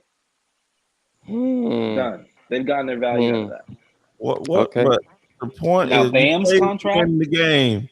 Where's my boy at? You play to win the game. I don't care if you're making $5 an hour. You playing for free. So you gonna pay Jamal Murray more, or you gonna pay Jimmy Butler more? If you had the chance to pay either one of them. To me personally, matter of fact, no. I ain't gonna put Jamal Murray in there. He's a champion. Let's put somebody else in there on his same. I'll pay Jimmy Butler over Jamal Murray. He's a champion. Jamal Murray's a champion. He's excluded from this. I could put Jimmy Butler on any team, championship team, and he's gonna fit in. I can't do that with Jamal Murray. Are you gonna pay Jaylen Brown or are you gonna pay Jimmy Butler? That's a great comparison right there. I'm gonna pay Jimmy Butler. Why? I'm not saying you're right or wrong. I'll just ask why. He's proven in the playoffs, bro. I might pay Jimmy. Bro, you don't get the nickname Playoff Jimmy by not being proven in the playoffs, bro. That's a little exaggeration too. I think he gave himself that name though. I could be wrong. Branding, it worked. He damn sure won the playoff Jimmy this series, and this is the biggest series of his life outside of the bubble. That playoff shit literally worked. Deuce just get like a perfect example. That's why he gave himself that name. To me, my answer is playoff P. Come on, how can he not? I'm not playing. They both don't get a nickname like that. They equally shitted to me the same. They spent the same amount of time on the fucking toilet as each other. I don't know who I would pay. I mean, Jaylen Brown. I'd probably pay Jaylen Brown because he's young and he has a better offensive bag. To be honest with you, shit, how? I just said it. He has a better offensive bag. Because I think Jimmy's defense is that much better than Jaylen Brown, but the fact that he's a lot younger, I might take Jaylen. But you just talking about one game, one season, I'm gonna take Jimmy. Okay, well if that's the case, come out and say, Jimmy, you know what? I'm a great defender. I'm a lockdown defender. I'm not a two-way guy. I'm a great defender. Put some offensive pieces around me then. Let me defend. Guy. Bro, you act like Kawhi was dropping like 40 points a game and shit. Kawhi was like a 25, 28, 30-point scorer. Like, and to be honest with you, most he'd give you 35, bro. Kawhi would have took Kawhi would have took the shot though. Yeah, 100%. I'll be honest with you. Kawhi would have banged on that nigga. Thank you. You know one thing I did put that big ass fucking mitten up there and banged on that. one thing I noticed, when I think Jimmy had a break and then they was able to catch up to him and block it or something like that. But I think he's more of a 2-foot jumper. And coach always tell you, when you got the fast break, you jump off one leg because the guy behind you can catch up with you. Dunk that shit. Same thing with KCP tonight, bro. You 6'4". Fuck you doing putting the ball at the back of the iron for and you got a fast break dunk. Bro, that nigga KCP was floating, boy. Man, nigga, shit. He played the best fucking series in his fucking career against the Lakers and played like complete shit this series. That nigga KCP took off 2 feet. He took off 1 foot from the free throw line on that finger roll layup. I was like, God damn, this is probably what it felt like watching Jordan. And put that bitch in the back of the fucking crotch, and that bitch popped right back out. Bro, I don't know how he missed that, bro. Your hand was literally over the net. Like, you just had to drop the ball, brother. You just had to drop it. Turn it and dunk that thing, really. Thank you. You up there at the rim. Shit, put that bitch in the hole. Yeah, Could have no, done that with two hands. Off one his foot. wrist was at the rib. I didn't understand that. I'm like, nigga, what are you doing? Correct. Absolutely. But I don't know, man. That's why I'm kind. I don't miss Casey. Don't get this misconstrued either, bro. I do not dislike Jimmy, so I don't want people saying people don't fuck with Jimmy. It ain't that, bro. When I'm watching basketball and I see guys talking about max contract and they want to get the biggest dollars and all this, bro, that You could shit say, means yeah. that shit come with something, bro. You got to play every Yeah. fucking minute. Ain't no come sitting out when it's time. I don't want to hear no it's tired, bro. Fuck that. Get in the summertime when spend the last fucking week in Cancun and go fucking run all goddamn summer. I don't want to hear that shit. I don't think he was necessarily like, honestly though, to be real, I don't on that last play I didn't see like that play didn't happen because of fatigue. That play happened just because he made a bad play. You know what I'm saying? Yeah, that was terrible, but this stage was huge. I said it before the series started, but they had 7 undrafted players, bro. You know how big of a stage this is? This ain't no motherfucking first or second round. This the finals, bro. Legends are made in these 7 games, bro. Legends are born. I ain't making no excuse for any guy that wake up and hoop for a fucking living. Bitch, you can come get a regular fucking job like me, you, goddamn, everybody else. Well, see, that's where he got his name from, though. Giving Braun the business in that fucking finals in the bubble. Okay, with no ring too, and no remembrance. Yeah, I don't even remember that. I don't even fucking remember Jimmy. I remember Jamal Murray though, in the bubble. So you remember AD hit that shot that gave winner there. That's exactly what the fucking Lakers paid AD for. Come here and try to help us win the flagship. That's what he need to be doing now. That nigga can't shoot for shit. AD ain't played the whole fucking year since he been in the league. He ain't never played the whole year. No, I think he's played one whole year. I think that's it. Not one. Fuck out of here, man. Hell no. I ain't got no excuses for you. Trade them niggas. Get the fuck out of LA, bro. You know what I mean? To put on that purple and go, sorry. I'm mad. Yeah, AD, he needs to take fucking 23 off at it while you at it. Shit. Man, came out there in the wheelchair. Shaq and Charles was dying laughing. Exactly. Hell out of here, all of them, honestly. For real. Come out I do love what I seen from Caleb Martin though, and Strus, and Gabe Vincent. For them guys to be bro, for them to be not in the finals. No. I'm just talking about this postseason. Yeah. I just said this stage was huge for any undrafted player. Max Strus and Caleb Martin. I like those two. They can't. Caleb Martin, look at his minutes he averaged this postseason. I like Max Strus because even though he shot like shit today, boy, he got some transition D blocks. I was like, oh yeah. Oh yeah, he played good defense and everything. But this stage is huge, bro. It's so many. Like he chased down Christian Braun on the fast break layup. I was like, yeah, bro. It's this stage. It's not all about getting buckets, bro. You got to play good defense. Your IQ. This stage separates the weak IQ from the guys that study film, from the guys that be in the gym. This ain't no motherfucking regular series like the other first round, second round. Nah, bro. This the finals, bro. Honestly, I feel like the Nuggets too. The Nuggets, man, they kind of the Miami Heat had a harder path to the finals. I felt like the Nuggets kind of, that Lakers series was a breeze for them.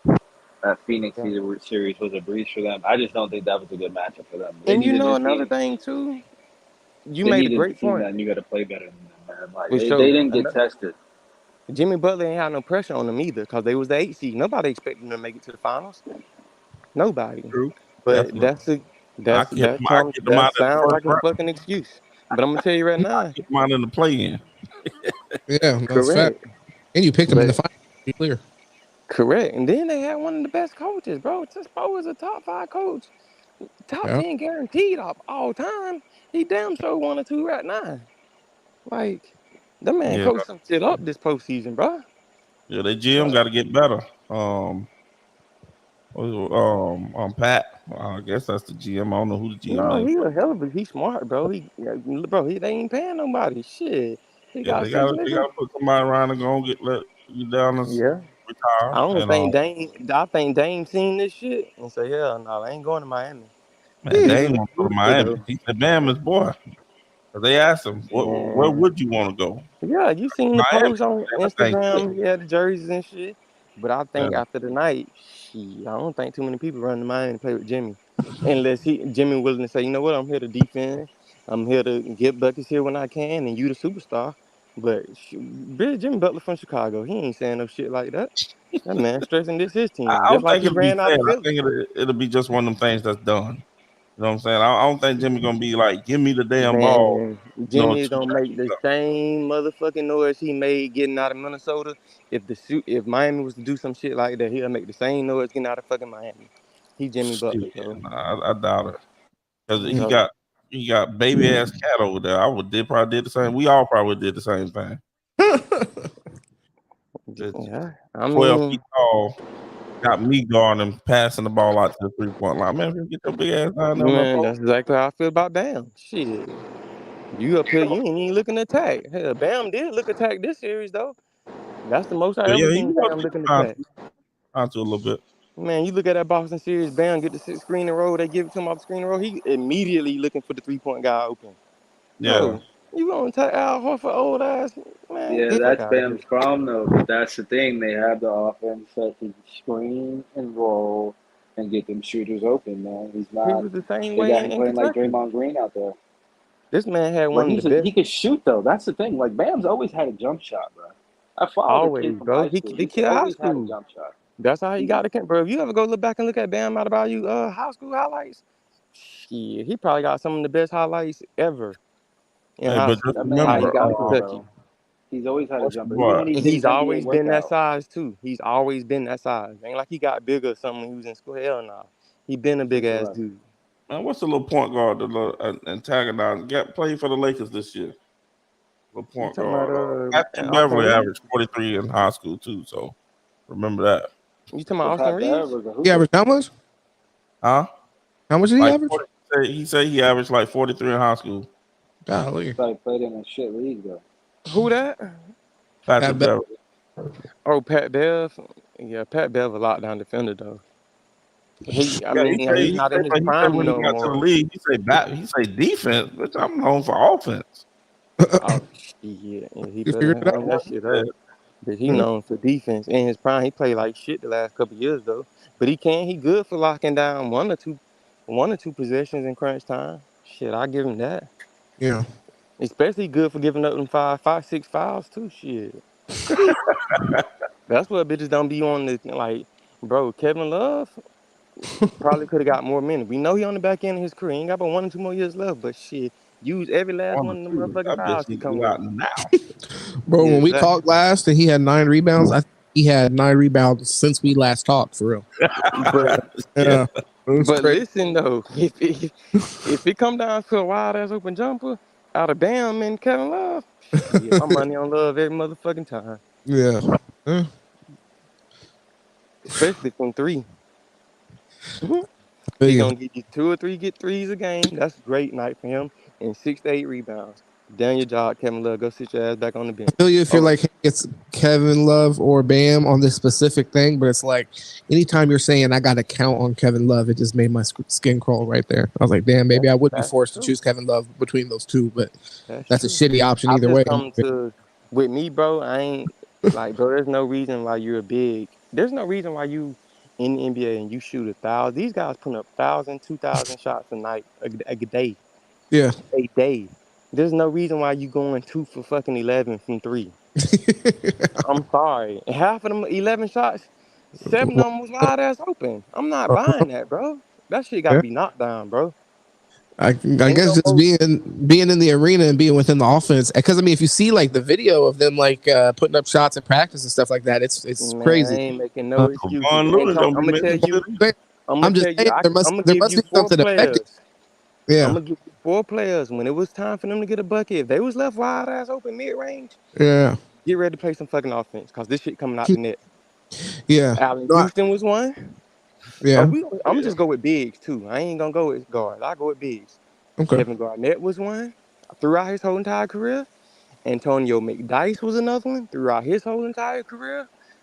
I can throw Robert Ory up there. Robert Ory and fucking Horace Grant. You left the motherfuckers open around the arc or the free throw line, man. Shit, that shit a bucket, bro. If they wild ass open too, that shit a bucket. They ain't missing no wide ass open shit like that. That's what I don't like about today's game. Y'all missing too many fucking wide ass open jumpers. Sorry. Yeah, that's true. I mean, they did miss a lot of open dumb shots, and then sometimes, and then when they missed them, like they stopped really looking to take jumpers. I really thought they Correct, fucked bro. up not breaking A Tyler shooter's Hero jumpers. mentality is to keep shit, bro. If you open 50 times and you done missed 48 fucking jumpers, bitch, miss 60 more. I don't give a fuck about it. Bitch, you open. Let this bitch This is fly. a series Tyler Hero should have played, man. He could have. I mean, I don't know. He It should just have ended with the played. injury. He should. I Well, the better hope problem it is, didn't come out that he was okay and he got cleared and just didn't play. I better hope no, they say he he was was hurt. cleared. He was cleared before the series. Oh wow. Yeah, I didn't know that. Well, he should He have. said he didn't want to come up and he didn't want to come back and fuck up their flow. Man, fuck up the flow my Nigga, ass, bitch. They needed nigga, every they lost the first goddamn. game. He should have fucking came in Yeah, there. they need more flow. They They needed needed every scoring. goddamn motion in the ocean to win the series. Yeah. Some of the damn flow. And he runs off screens and shit like Klay Thompson. So like he could have wore down their defense. Wore Yeah, down the players for hell that. yeah, They exactly. need to pick up Thank off. you, bro. Shit like that I'm talking about. People talking about, oh yeah, Rip Hamilton was this, and Reggie Miller win that. Man, them motherfuckers made you play defense. Yeah. Shit. You ain't got all like a man can't talk about the Curry shit. Yeah, Curry averaged 50 games. I mean, scored 50 game 7. That's great, but how much he worked on defense that goddamn game too? Shit, when you making a motherfucker work on defense, he ain't finna have. Bro, I don't give a damn how good of a shooter he is. The motherfucker get No, tired too. that's not true anymore. All right, Talking heavy but right.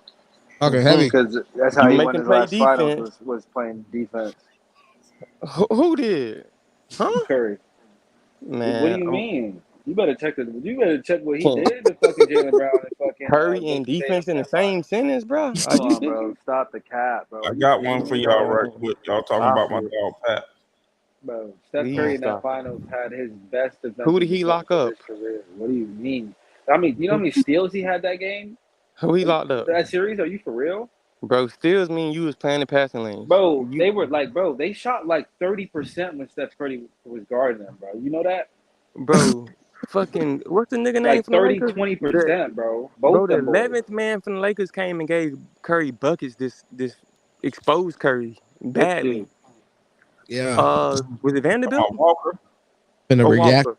Yes, Lonnie Walker, the fucking fourth or third, whatever his name Bro, is. but Lonnie Walker's not a bum, bro. He was literally in the lineup until he got hurt. He was a starter in the regular season. You know that if you're a Man, Lakers he fan. made Curry He's a work on bucket defense, getter, dude. bro.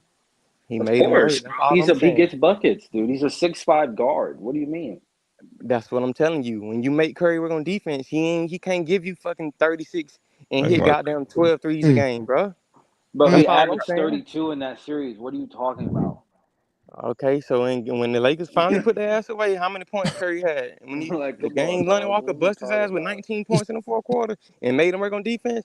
What's Oh Curry my did God. that day? Because Lonnie Walker came in the fourth quarter only and dropped 19 points off the bench. I mean, everybody gets shit put on the head.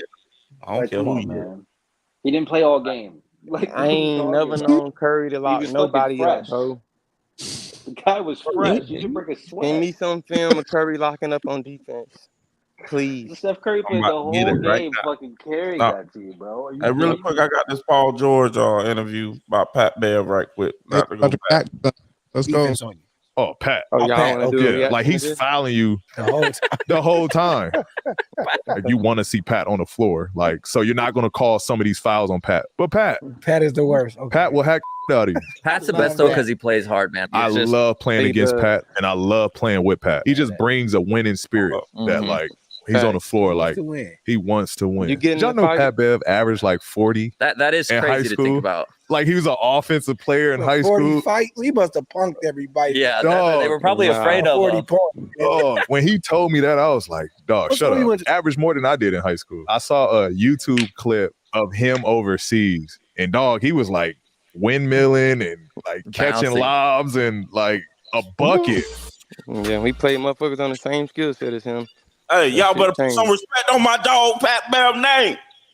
I love Pat, but he gonna play. He like to manipulate the rules too. He another guy. I kind of go up there with James Harden. He gonna manipulate the defensive rule for sure.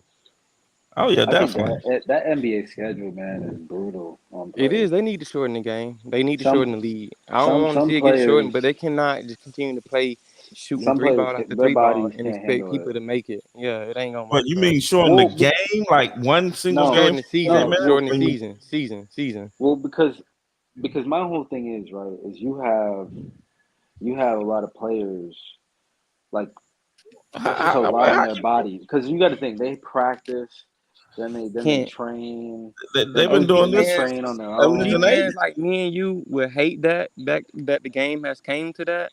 I fucking hate it, bro. I'm with you, Kent. It was a legend. It was a warrior badge to play all 82 games. That shit I'm really not means something. even. Yeah, I'm that's not what I'm even saying. really like. It I'm don't not mean no even more, really though. saying like It training on don't. a Kobe type level, right? But the amount of training and preparation that goes into what they're doing, Dude, like they don't do shit to else. do that on a They don't have every to go other to day work. basis, to travel to a different city Bro, they every ain't other even night, training Hard. no more, bro. You know like they ain't brother, Hard. training no And they more. don't that's a train lot no on your more. body, bro. That's a lot on your body, bro. Hey, And Doesn't even matter. the Kent plumbers Man, was doing has it a back in the theory on 70s. this. Yeah, I wanted to Huh? like you've pitched me a theory on this. I don't know if it's been on the pod before or not, but as far as like players why they get hurt in the overtraining and stuff like that happens today. So I don't know if you want to talk about. I'm gonna Oh, send yeah, yeah, something to you, Paul bro, that George said me and it. you already watched, and I want you to share it with them. And actually, you can play the first couple minutes, but me and you kind of talked about this a few weeks ago. I don't know if you did share it with them, but what Gilbert Arenas, he kind of broke down it to a T, and he was like, "Guys, not training anymore. Mm. Zion is a perfect fucking example. They're not Well, training no, but anymore." I don't even say that, man. I think guys, you got to think about it. Guys have their own trainers, and then they're training in the NBA, right, with their teams, and then they're practicing, they're conditioning, they're doing their weightlifting, they're doing all that shit. But then now they're traveling, I don't even think they doing and that then much, it's bro. it's They ain't bro. doing that much, bro. Honestly, it's a lot of travel. It's a lot of up and down, hotel, gym. Nope. It's a lot of. Bro, I'm telling Excuses. you. Damn Like if you excuses. Yeah. travel, nah, bro. Listen, if you travel, like if you travel on a plane, brother, and I not just you got to think about traveling, not just on no goddamn vacation. Like I'm But they talking was about, like doing if this you back in travel the for day when work, they didn't Thank even you, travel bro. commercial. when you Thank travel for you. work, bro, that shit is exhausting, bro. You're exhausted. Bro, they I'm ain't not saying even Think it's about playing not, doing but back they that to shit didn't backs, do every this other bro. back in the day, day. bro. Bro, these Like I'm guys ain't telling even you, playing back you're to getting backs, checks. bro. What do you mean they're not playing back to backs?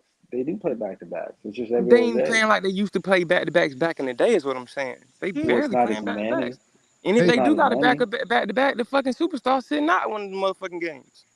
mm. Because the man just played fucking 39 minutes the other Man, game. get your ass in the gym and get your endurance up. Timo, man, Simple. let them know how you feel for real. Like, come on. No, Get your ass in the I agree gym. with you. I agree with you, but the problem is, bro, is they're overly worked. When you're literally just like constantly doing basketball shit for fucking 7 hours, then playing a game. Not saying that they shouldn't be able to do that, but bro, over 82 games, traveling to It's fucking me. what 32 Bad. different cities. My bad. Hold on, Ken. I'm gonna These find it and players send it to you, bro. My these bad. Give me players a minute. I'll can't. leave and come back. I'll be back. But I just want to. I want to make sure y'all see this shit. It's a good Yeah, topic for debate and discussion too. No. yeah. I just think these players can't keep up with that shit. Like they can't keep their primes as long. They can't keep their what? They can't keep in their prime as long because of how much they have to like prep and train and And shit all it's the to the time to point. put What's into your the point sport. guard name that was in the league too? He was really good from Cali. He broke the NBA McDonald's All American game with assists. God, he had a box. He played. He was good, bro, but he ain't played that long. You said from But Cali. yeah, gosh, point guard. Recently too. Recently. Who we played for? Talking about Who the Brandon bro? Gray. His last was it Coven? Gosh, was he on the podcast with Gilbert Arenas, bro? Got a whole bunch of tattoos. Oh, He McCann. dated Tiana Taylor first, and McCann. then no, the other girl, he a Shane point Brown. guard. Oh, Jennings, Brandon Jennings. Yeah, Brandon Jennings. Actually, you know what Brandon Jennings said he would do if he was still in the league right now?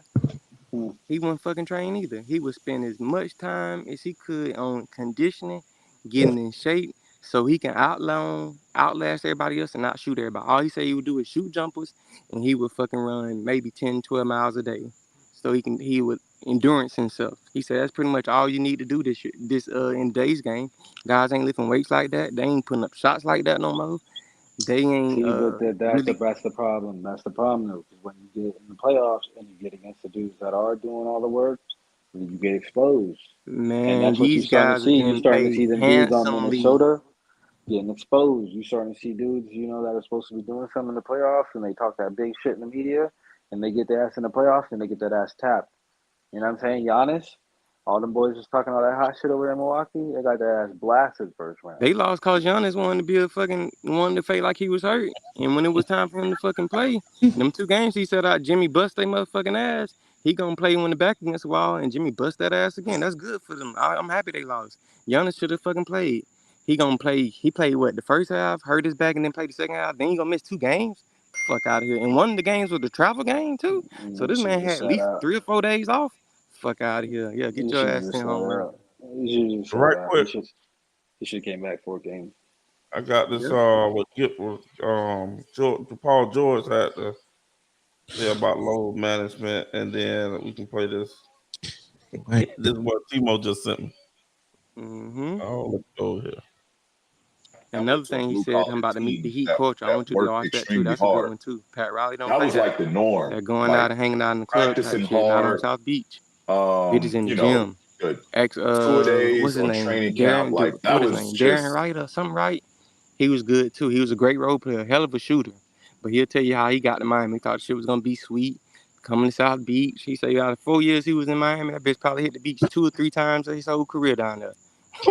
Pat Riley ain't play that shit, but you finna get in the gym. Your percentage is low this year from the free throw line, not the free throw line, but the field goal percentage in 3. Oh yeah, bro, you shooting out the practice. Give me 2,000 shots. You know what I'm saying? Ain't no go home. Say when they when they got home, they was too tired to fucking hang out. He said, bro, people don't realize when the other teams come to Miami and play the Heat, they in the club. You see them guys out more than you see Miami Heat players. And they be like, bro, why y'all don't hang out? Why y'all don't go out? Pat Riley ain't having that shit. He say, bitch, you fuck around and go out if you want to. You're gonna get it up out your ass at practice. You gonna think twice for it coming to pop some bottles next time, Miami. You better do that shit in the on vacation. Yeah. Let me see. Let me play this right quick. Can y'all hear this? I hear it to me, and I enjoyed it, and I loved it because it helped prepare me mentally. It helped prepare me physically. Like it prepared my body for what was to come in a long season. And I think now they're like teams don't really practice. We're not getting up and down.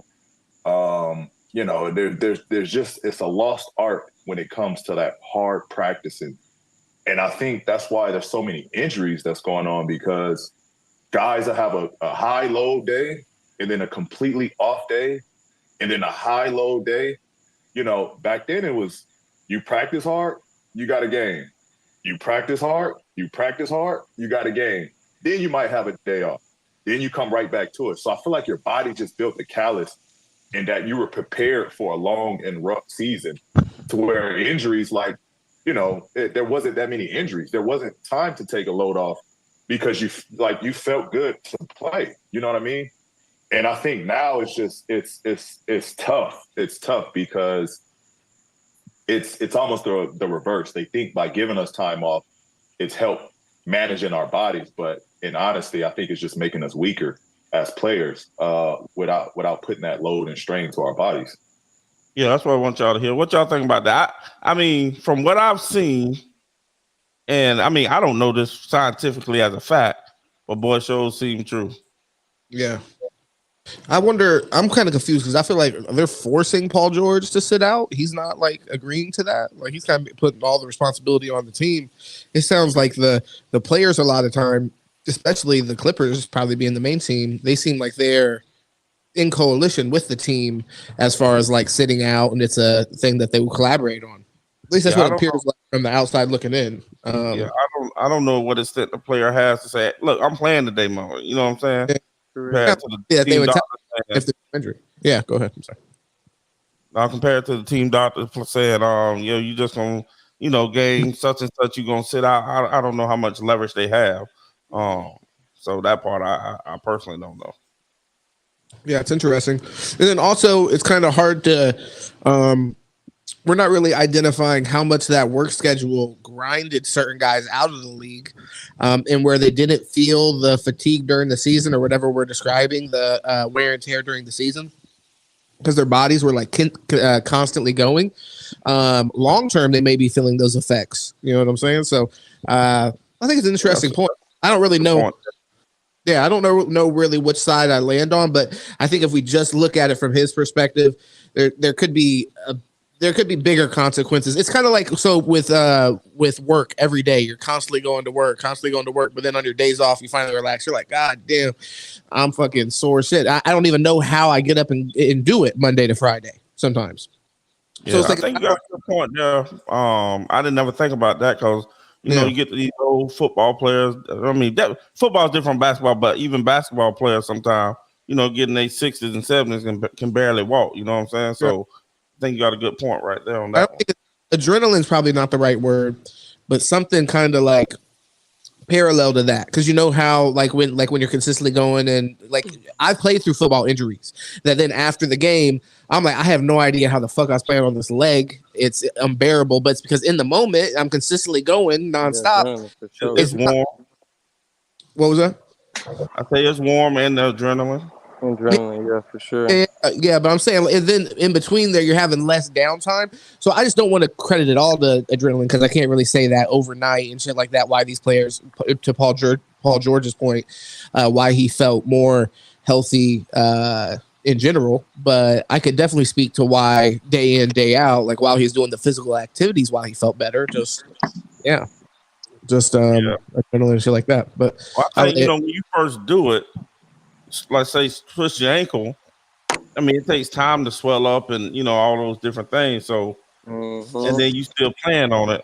But then when that thing get the rest and the, you know, it's trying to repair itself. I mean, repair itself.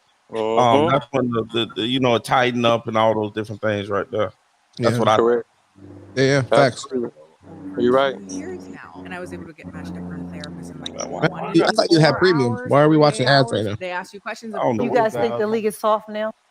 Oh, this is Gilbert Arenas one. The NBA is soft as Sherman. Golly. Be honest.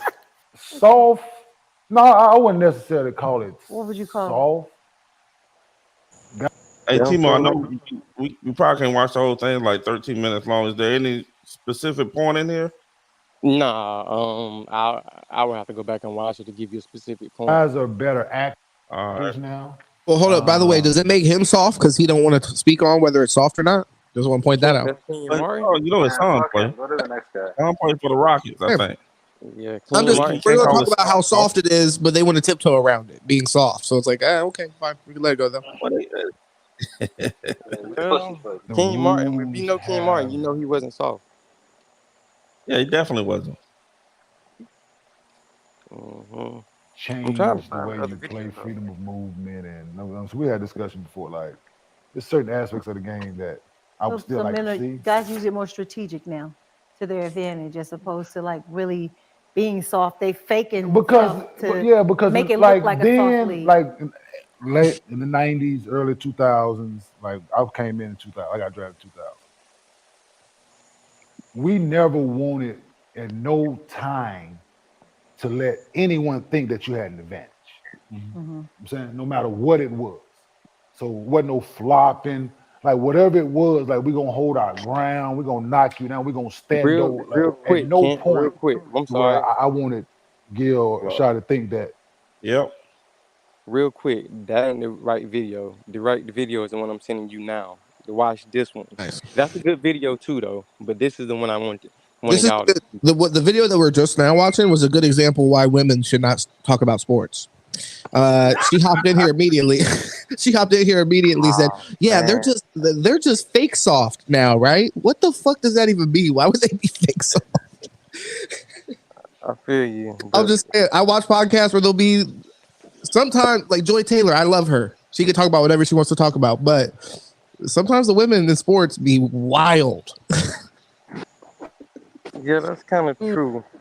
Yeah, but, the great ones, the Diana Taurasi's and the Sue Birds. Yeah, talk about it. I don't see more heart than them than some of these goddamn stars we want to praise in the men's. Yeah, for sure. But my bad. Get back to the video, bro. I'm sorry. No, you good. I'm looking it up right now. And when you finish, Hey, and Doris Burke. Let's not move on before we talk about the Queen Doris Burke. You already know. Yeah, I love Doris Burke. Yeah, she's a legend. The other guy, the nursing home said he went to high school with her, and she beat the crap out of him on the basketball court. Yep, she played and she was a hell of a coach. Legend. You could tell. Yeah. Yeah, I'm gonna get off, fellas. After I'm gonna see y'all opinions on the one I just sent. Ken. Oh yeah, sir. No, I understand. Definitely appreciate y'all boys convo, the debates. I love all this shit, man.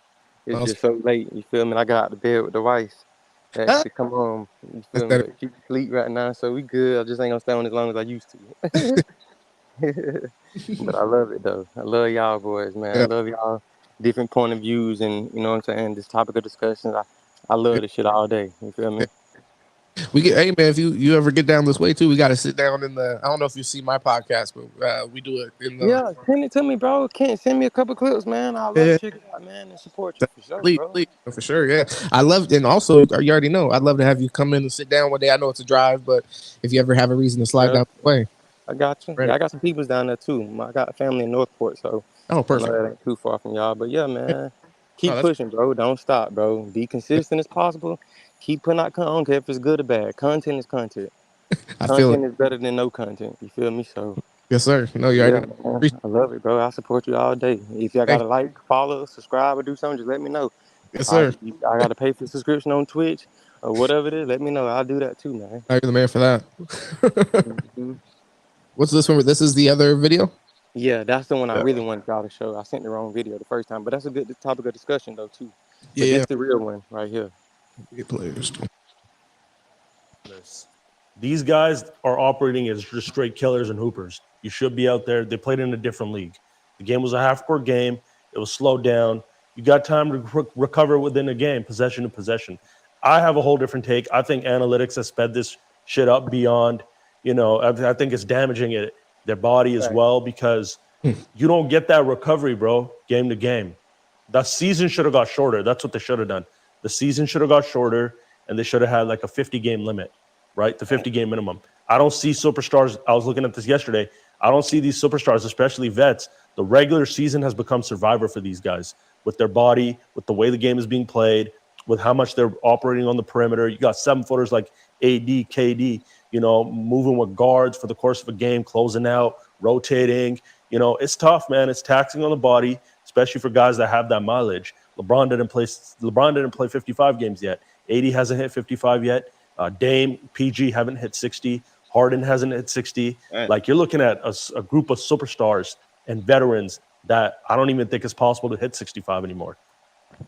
Well, that's because they're deconditioned. I don't think so. Yeah. I've watched NBA. I watched NBA practices and stuff. That is not practice anymore. They're coming in. They're doing shooting drills with the coaches, 15, 20 minutes. Their bodies are not even in shape to move like it used to. Yeah, really. Like they said, practice should be harder than the game.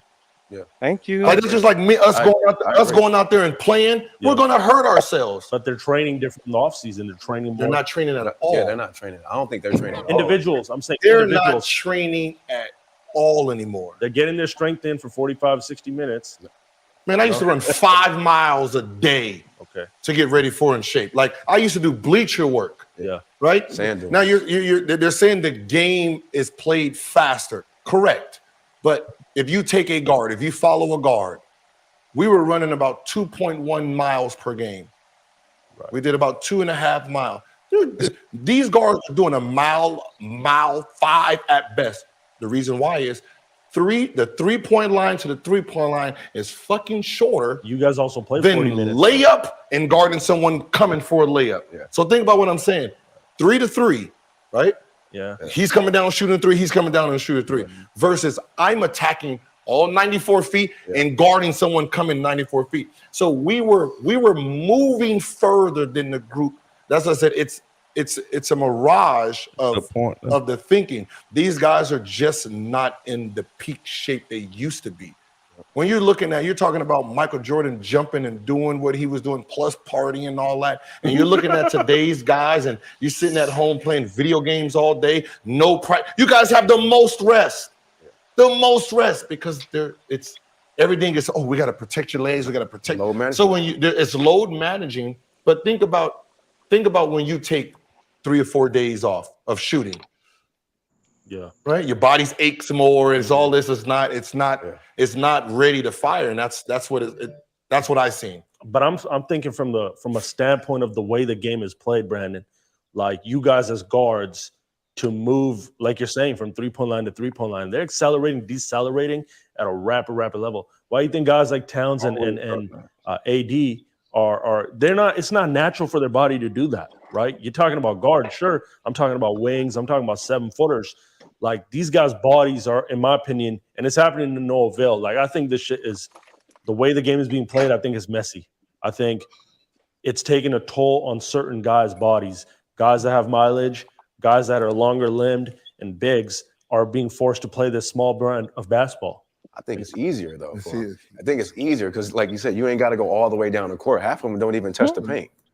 Like, think about it. They're just, if we can run 3-point line, and go, I'm gonna be in shape all day. That's nothing.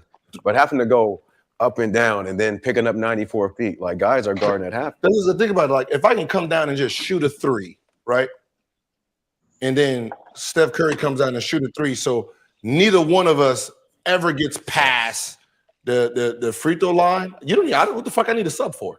Well, they're playing pickup. That's for sure. That's what I'm saying. Yeah, it's easier. It's harder when I have to go in, lay up, and do all this, and then come back with a guy like Dwayne Wade coming at me, spin moving, cutting through, and then I got to come get hit. It's a harder game where after games, if I felt I didn't get enough running, I was on an elliptical. Yeah. Like it was like when you're talking about we had body weight. There's players that had body weight stuff in. Like you're talking about lifting before games. Mm-hmm. You're talking about like there's no such things as days off. Yeah. Like coach says, all right, we have a day off, right? I still got to go to a 24-hour fitness and get shots up. Yep. I don't have the luxury to rest. I got a demon I got to play the next day. These men, they take 5 days off. Can't pause it real quick. So we talk about low management. These motherfuckers getting paid to build a gym at the crib. What the fuck you doing? Yeah, I don't know why. That got me. Like, when the pandemic happened, thank you. When the pandemic happened, Dion was laughing at guys. You guys want to be the best. You guys want to call yourself Hall of Famers, and y'all gotta go. Y'all gotta go to another location to work out. You ain't got the shit on your house. You ain't got common sense to build a sand pit or whatever you need to you work out on your own property. Man, I ain't stop it. And I guarantee you right now, point guard. You one of the big guys in the league. Thank you, guard. Journeyman, I can kind of see, but I mean, even hell, I still buy a basketball goal. You know what I'm saying? Thank you. Excuse me. And I slapped LeBron James for that. Fuck y'all doing hooping on the goddamn sandbag goal for, man. You don't build a motherfucking gym at your motherfucking crib, these boys. Fuck out of here. Yeah, y'all outside shooting in the goddamn driveway. Man, stop that shit. That shit pissed me off too. But I'm guaranteed to tell you right now, ain't no guard in today's game working endurance-wise, conditioning-wise, like guys like Ray Allen, I would say Allen Houston, Reggie Miller, guys that I wouldn't say none. I'll say there's probably a few. I guarantee it's less than 10, less than 10 starters. Yeah. And you talking about what, 60 guys? I guarantee you less than 10 of them are working out like them boys did back in the day. Yeah. And that's how their game was dependent on running out the screen. Motherfucker, you knew when you played against Detroit Pistons, Ray Allen gonna get it up out you on defense, guy, or you gonna be on the bench. They gonna get it up out Richard Hamilton. Yes, sir. The guys like that, them boys conditioned for that shit. That's why I say people talking about, oh, he was tired. Oh, that person was tired. Oh man, that's an excuse. Get your ass in the gym, go train off season, make sure your body is ready for you to go in depth long in the playoffs. Especially if you're a starter, a max contract guy, or you a top 15 player in the league, meaning you was on NBA 1, 2, or the third team, all NBA team. That's it. Get in the gym, bro. Sorry. Yes, simple as that. No, I feel that. And again, go ahead. You can watch it. Oh, no. I mean, one thing that he said, I wanted before I forget. He made an interesting point about them running more during the game, and like how far. I never actually thought about that. How many miles a player runs during a game? I would be, because he made kind of like a conclusion that I'd actually be curious to see the actual statistics if they are out there. So something we can talk about at some other point or whatever. Yeah, go ahead. No, you finish up. Well, I mean, I wonder if the statistics are out there to see how much an average guard today runs in a NBA game. Because he made a conclusion that I'm not sure if I agree with, because he said, they run from 3-point line to 3-point line. So he made the conclusion it's probably less, or he's saying it's definitely less. He's saying it's less because they're not guarding 94 feet. Less, but I don't know. I'm not sure about that, though. You also got to consider that. Yeah, you also have to consider practice in there, because they're not practicing as much as well.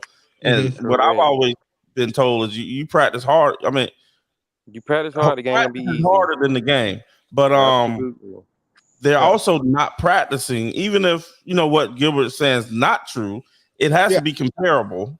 But then you also put in practice on there as well. Sure. Well, I mean, I'm more just curious about it from the standpoint I had never thought about that analytics of how many miles the player runs in a game, and if it's more today than it is, that's just an interesting way to from a player's perspective. So I just got to give him that, really.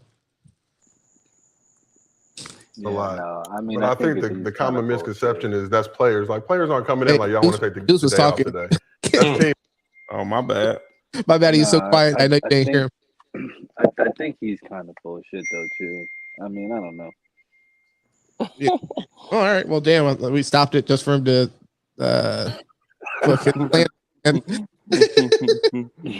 Bro, you would be perfect. You and me, and you would be perfect on every podcast, because we need a guy like you and me.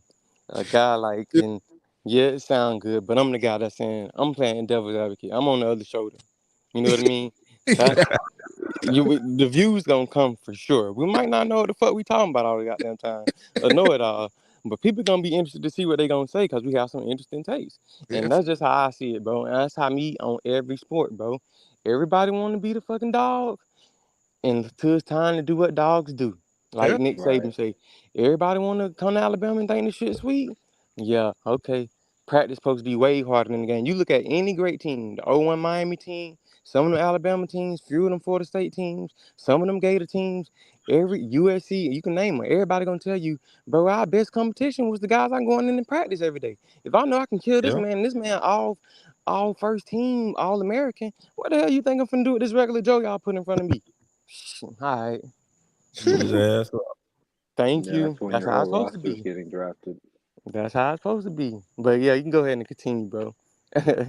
Keep trying to protect those dudes. I think a little bit about games. Listen, the team's trying to protect their investment. You can't sit me down. You can't sit me unless I want to sit down. I just don't feel like it's all. And that was a good point that you brought up, James, with the Paul George one. He said, Jennings here say, you ain't gonna sit me down unless I want to sit down. Or players walk in there like, I don't feel like doing. I don't feel like playing this back to back. Like in AD's case, especially, like, AD, we don't want you to play this game. We want to protect our investment. That's what you see. Hey, I guarantee you say this shit to him. Hey, y'all can have a day off, but you only get paid half you pay. I guarantee you, ain't no more motherfucking. Thank you. There ain't no more management. You try that shit, right? Because you like.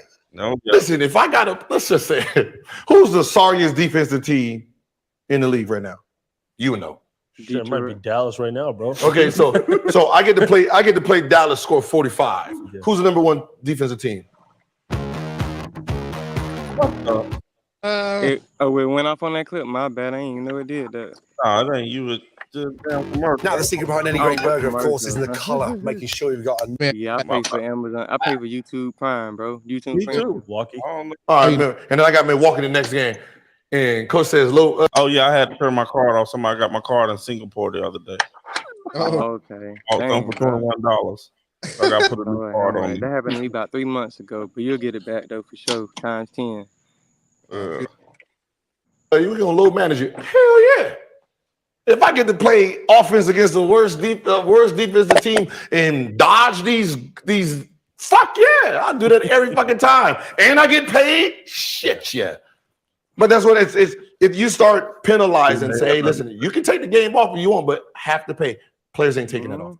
Right. But I'm paying you not to come to work. Hell yeah, you're gonna say yeah. Fuck yeah, right? Shit, fuck yeah. I ain't got to guard that motherfucker today. You low management. You know what's love crazy? this new basketball. I would be in crazy shape today. Like playing today, I would just stay in shape and just shoot jumpers. Shoot jumpers. That's it. Just stay in shape the whole summer. I would just run, just stay in shape, just make sure I can last longer than anybody out there. So what's changed though, and just speaking with trainers and stuff, is players are approaching the offseason differently. It's their strength workout is huge. They're maintaining their, they're building their posterior chain, their glutes, their hamstrings, their back, their core, their upper body. That's like a 45, 60-minute session. It's different from training has changed from the way you guys train. And I think that was the right way to train, the way you guys were doing it, no doubt. But I think, there's extra precaution being taken. Yeah. When you know what I mean? Like it's unnecessarily being taken to a point where it's like, you got to prepare these guys now for this melee of threes and layups, up and down, up and down. It's a whole different game, which requires a whole different style of training, which requires a whole different type of recovery, right? So, but why do you think they're getting hurt so much? I think the game is broken. No, but that's what I'm saying. You have the most precaution in the offseason. The most precaution. Yeah. Stan Van Gundy said it best. If back in the day, they had maybe one team trainer, maybe two at the most, back in the 80s and 90s, right? Today, every team got at least 10 to 12 fucking trainers. And they got the most damn injuries. Something wrong somewhere. Something is wrong somewhere. Something is broken. There's no way you have way more trainers. They're not hiring quality. They're not hiring quality people. Though. Man, the NBA is a billion-dollar machine. They hiring the best. No, they're cheap. I think it's the type of trade they're doing. They're not doing the. There's no way they should have that many injuries this year. Anymore. Thank you. It shouldn't be this many injuries. I don't give a damn who they training, who they hiring. It shouldn't be It shouldn't be not this many injuries as it is today. And they got all these goddamn trainers. So do you think that it's possible that any of the influx of injuries comes from there being more insight, more regulation in professional sports, and people not playing through injuries that in like the 80s, 90s, early 2000s they may have played through, or we just wouldn't even know about because the doctors would cover it up, the teams would cover it up. At this point, we've seen lawsuits come through with like the Kawhi Leonard shit with the Spurs in our lifetime, in recent history with legal issues coming from that. So do you think there's any part of the the numbers that are inflated by that? Just the fact that we're more like Go ahead. I'm pretty sure it is somewhere along the lines. But with the money the NBA pulls in, just like NFL, the money and the resources they have, you can find some answers really goddamn quick. Stem cells in that bitch. Really quick. I don't know what, but you made a great point. But still, they should be having more. They should find more answers than they got today. Yeah. Don't just hit me with, this player hurt. Y'all load management. You got 10 to 15 trainers on the team, and the bitch still can't be healthy. No, sir. Some ain't adding up, kid. I think you know what I'm saying. I feel that. I think at the end of the day, when you think about it, you're doing basic movement, squats, deadlifts, bench press. You're strengthening those tendons and everything around them. Now you're messing with a lot more bands, and you're strengthening the tendons and stuff, but not the actual muscle. And that muscle protects the tendons. And I mean, this is obviously just me just throwing it off the top of my head, but they're not strengthening some of those muscles around the tendons. You're absolutely right. And stretching plays a big part of it. You're absolutely right. You're absolutely right. For sure. Yeah, I think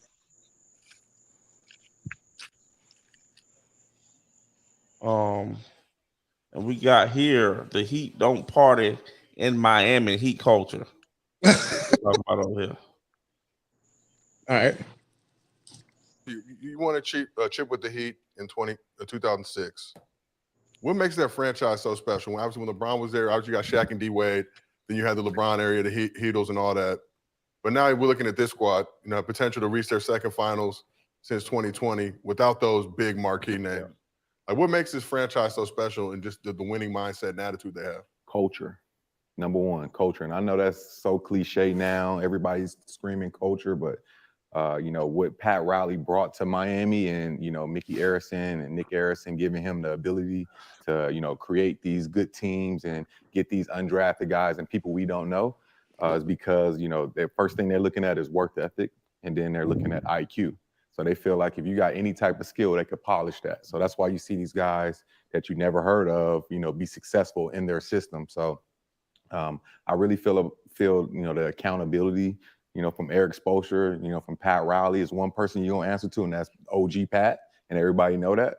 So I think, just the culture that he's built and, the respect that Spoelstra gets from his players. A lot of people like to laugh at my guy, OG UD.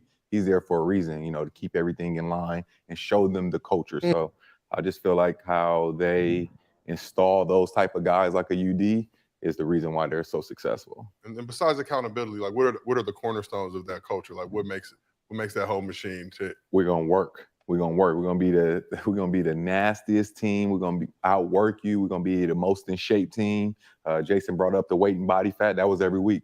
Guards had to be 6 and under. Wings had to be 8 and under. Bigs had to be 10 and under. Damn. And they hold you accountable to that. If you're not at that number, you're gonna be in the weight room doing 20 minutes of work. That's what they say. You got 20 minutes of work since you can't meet those numbers. Or, the year I was there with Twan, James Posey, they find guys. They needed some bigs with some more fat. That's the funny thing. I said they needed some bigs with some more fat on them in this series. That's the funny thing. Yeah, Twan was big too at one point. He had to get down. Listen to what he said about that shit. And Shaq. Yeah. That's why probably why Shaq got up out of there. Yeah, because they couldn't meet their body fat. So. I was about to say, man, wait a minute. What about Gary Payton and that group that was the strip club king? Oh, man. That strip club group. I'm pretty sure they wasn't meeting that requirement. Shoot, that boy was going straight to the steam room right after that. You know what I mean? Like, they held everybody accountable. And it used to be hilarious because Shaq, he always had something to say. He used to be like, man, I bust y'all ass. Skinny Shaq, medium Shaq, and fat Shaq. His body fat's some bullshit. But he bought into it. He knew that was going to make us successful. So, and Pat Riley never backed down to nobody. He was like, this is what it is. And if you can't, meet our criteria or what we ask for, you go find somewhere else. I know I've had I respect that. And that's so when you talk about like the John Morant's getting in trouble or someone's out of shape or someone like Embiid. Like I think if Embiid was in Miami, oh man, if Embiid was in Miami, this would be a total different, whole nother animal for sure. Right, it'd be a whole nother animal because thinking about going solar, but not sure whether it's worth it for your home. Well, right now, before you get what makes crazy right now, I'm playing with you though. You're all good. Not bored outside. Tim slip fourth quarter is not in shape. That's what they're gonna make sure you're never gonna get out of shape. You're never gonna be out of shape ever. You're gonna be 10% body fat. Right. You're gonna be the best shape of your life player the game is gonna see, and they're gonna try to tap into that. Yep. And I tell like when I be making comments about ownership, right? Treat your teams like Google would, right? When they do all this, I got $1 million to anybody who can hack our system. The reason they're doing that is they want to see what new hackers are out there so they can add them to their team to make their program better. Same thing. Add pieces to your organization that entices greatness. Right? You can't expect a 23-year-old or 21-year-old to know what greatness is. You have to provide that. Yeah. You have to build a culture. When they come into this culture, they understand it. We can see why everyone's great over there. Yeah. And everything is about numbers with those guys. That's what Pat said. Everything is a number. If you're at that number, if you're 8% body fat, your chances of being successful is it. So like the analytics and all that stuff, I've been knowing about this since, 04 when I got drafted. So, and they stand on that. I love the Miami Heat culture as it stands, giving guys chances. Yep. Right. And they've done that since the 06. The 06 was a time where they did give some older players the opportunity to come down here, play with Shaq. Shaq just got here. We got to build around him now. Right. It was 3 guys, D-Wade, Lonzo, Shaq. Now they got to bring in pieces. Let's take a chance on GP. Let's take a chance on Posey, blah, blah, blah. Jay Will. So you get after that 06 team, you look at and you say, well, we got to rebuild now. That's when D-Wade went for the 30 a game. Just by him by himself. It's like, well, we can still get it out the mud, right? We can still formulate guys who just want to get it, stay grit and grind. Then they get LeBron, right? They get lucky. They get their run for 2-3 years. Now they got to do it again with the same coach. So he brings the culture, just like Pop did with the system. Yeah. That it's like when you come here, I don't give a fuck how good you are. This is our system, right? So then you inject players who don't get opportunities, undrafted players, second rounders that are like, they don't think you can play. But we're gonna put you in the practice gym, and we're gonna fucking train you to death, and we're gonna get you in shape, and you're gonna be the best version of you. Now we're in the conference finals. Right. I gotta salute an organization like that. For sure, you know what I'm saying? And you didn't play with LeBron, but if you can just know what you know about that Heat culture, that Heat franchise, how beneficial was that to LeBron in his career? It's the first place he won championships. But it seems, Bron's a hard worker, but it seems now you got to come to that Pat Riley regime. It'll take your shit to a whole other level that'll impact you for the rest of your career. Yeah, I think what LeBron, I'm pretty sure what he holds his hat on today is the things he learned in Miami. We talked about those guys like Udonis Haslem. That was D-Wade, showing him the way. Because I remember a lot of vets coming in and being like, yo, young fellas ain't the real NBA. And I didn't know. I was green. I'm like, this is structure. I got to be on time. I'm fine. So I think with LeBron going there, he learned how to win. He learned how to carry himself on and off the court. And he learned how to work. Real work, preparing. That's one thing about Spoelstra and those guys. They're going to prepare you like crazy. For each player, you're going to know everybody from A to Z.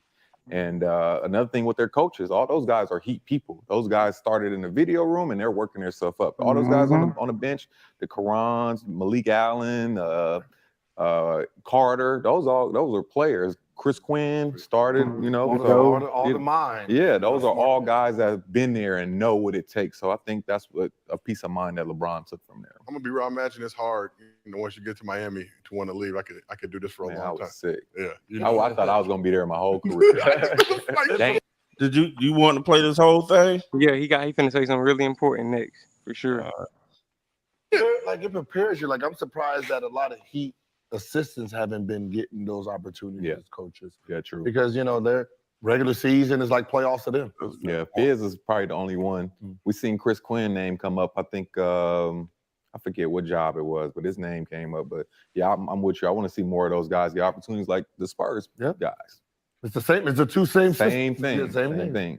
And last question I got for you: talk about the pressure, the hard work, all that stuff. Did you ever see any guys crumble in that situation? Oh yeah. You don't got to name no names, but is there any stories in particular you can remember of players not being able to having to ring that bell and tap out? Listen, man, it was a guy that was on the highlight that we watched in the beginning. He seen me in LA. He was like, yo, I'm thinking about signing in Miami. I knew what type of person this dude was. I was like, don't sign. I'm like, bro, it's oh shit, my bad. It's different. He's like, you think so? But it's Miami. I say it's Miami, but it's not Miami. And they sent his butt home like in the first 2 months. What that mean is Miami, but it's not Miami. You think Miami, you see South Beach and all that? Nah, you're gonna be too tired to do that. You're gonna be, you're gonna be taking a nap after practice. Real talk. But that's the information, like for the show, like we give Jews, right? Yep. So a lot of the guys, the people who watch, they don't know who we are. They don't know the grind, right? You came out of high school, right? So like the thing you had to prepare for it, and then you got to Miami, like talk to them about like that part, like what the expectation was, and you coming out at that time, what that looked like. I think the biggest thing is, me coming out of high school, being this great high school player and thinking I'm going straight in, I'm going to play, it's going to be the same like high school. And it's like, no, you got to wait. I'm like, what you mean? So I'm in there with Keith Atkins doing 3 workouts a day. Practice at 10. I got to be on the court taping ready at 8:30.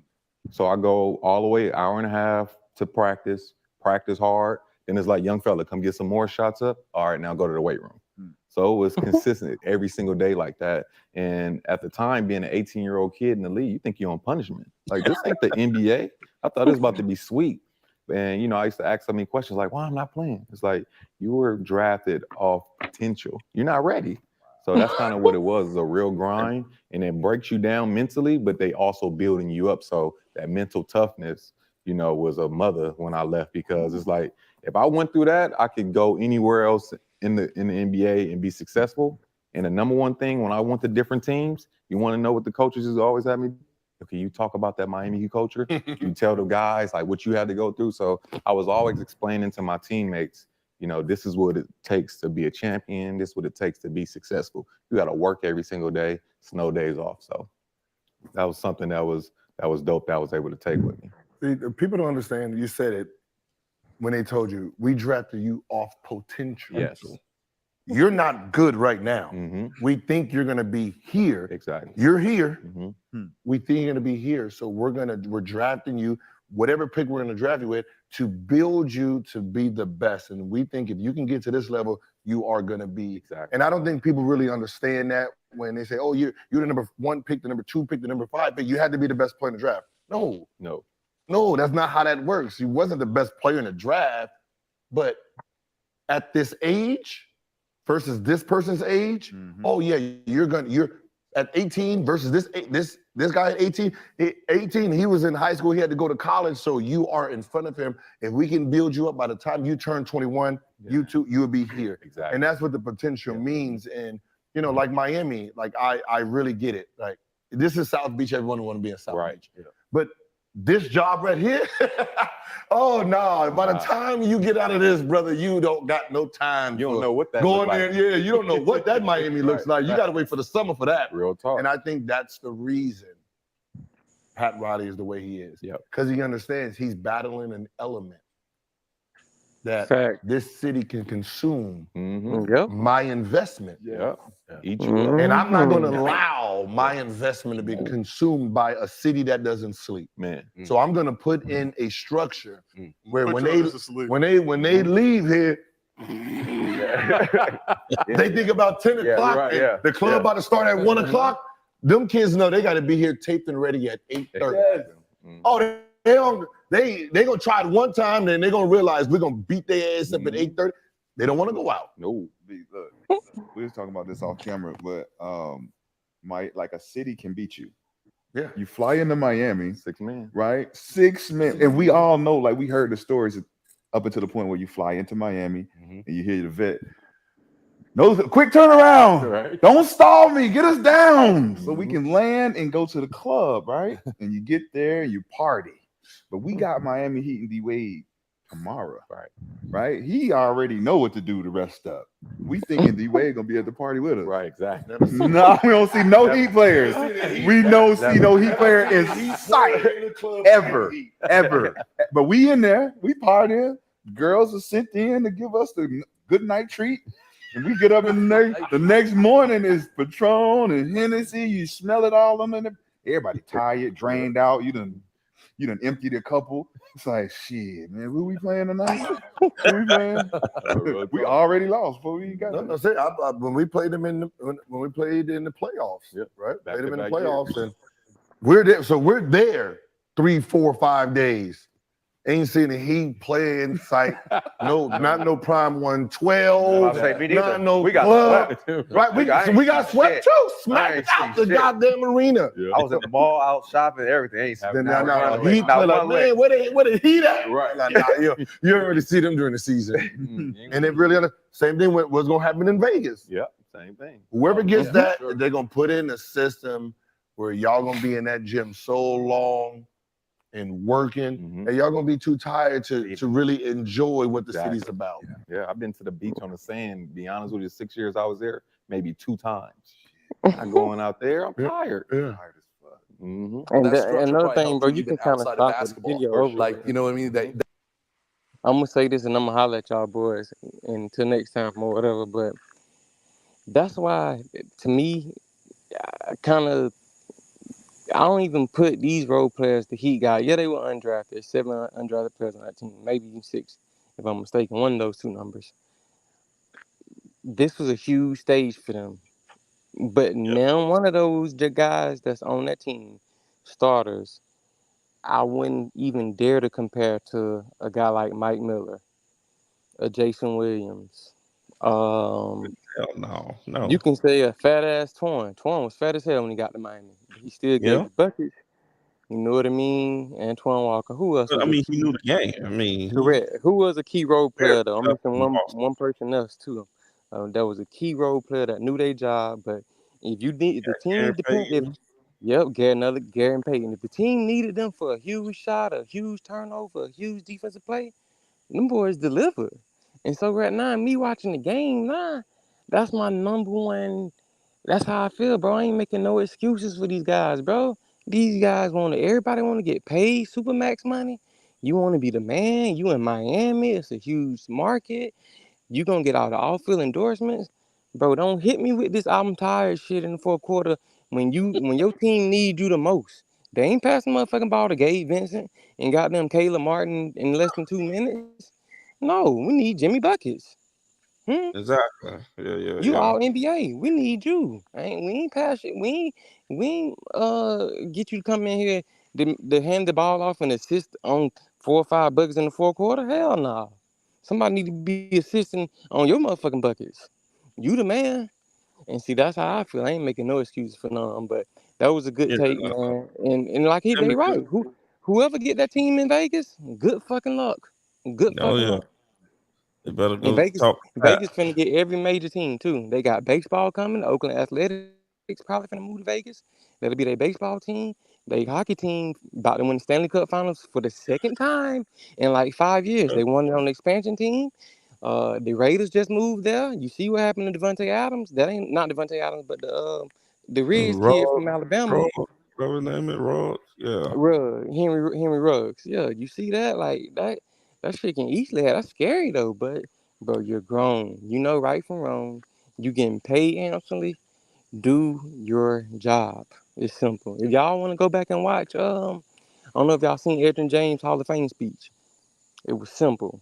Do your job. If everybody did their job in America, it'd be a much better place. That's for the place. Stop worrying about somebody else. That's the Patriots. Do your job. Motto, I think. Just do your job. Absolutely.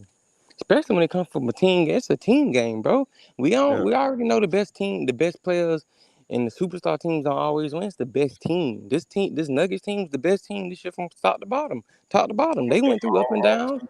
Yeah. Yeah, they grew into a well-oiled machine. But we gonna see now the pressure's on. They got a huge target on their back now.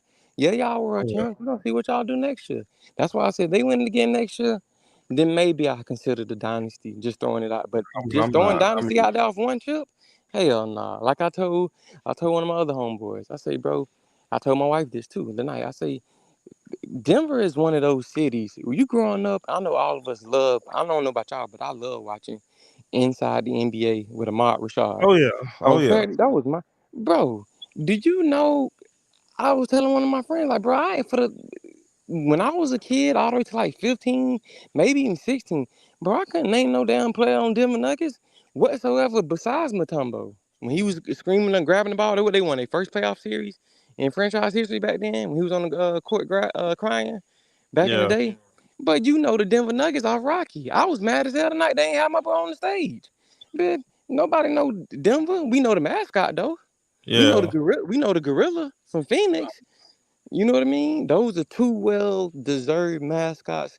Those fans in those cities deserve to see these teams win. Like I wouldn't be mad if Cleveland Browns ever won. Look how many games they sell out every year, and they completely suck. They just Yeah. got Got on some up of the and best in. fans in the league. Yeah. Thank you. Exactly. They dedicate. Same thing with Detroit. Detroit Lions. I wouldn't mind seeing them win.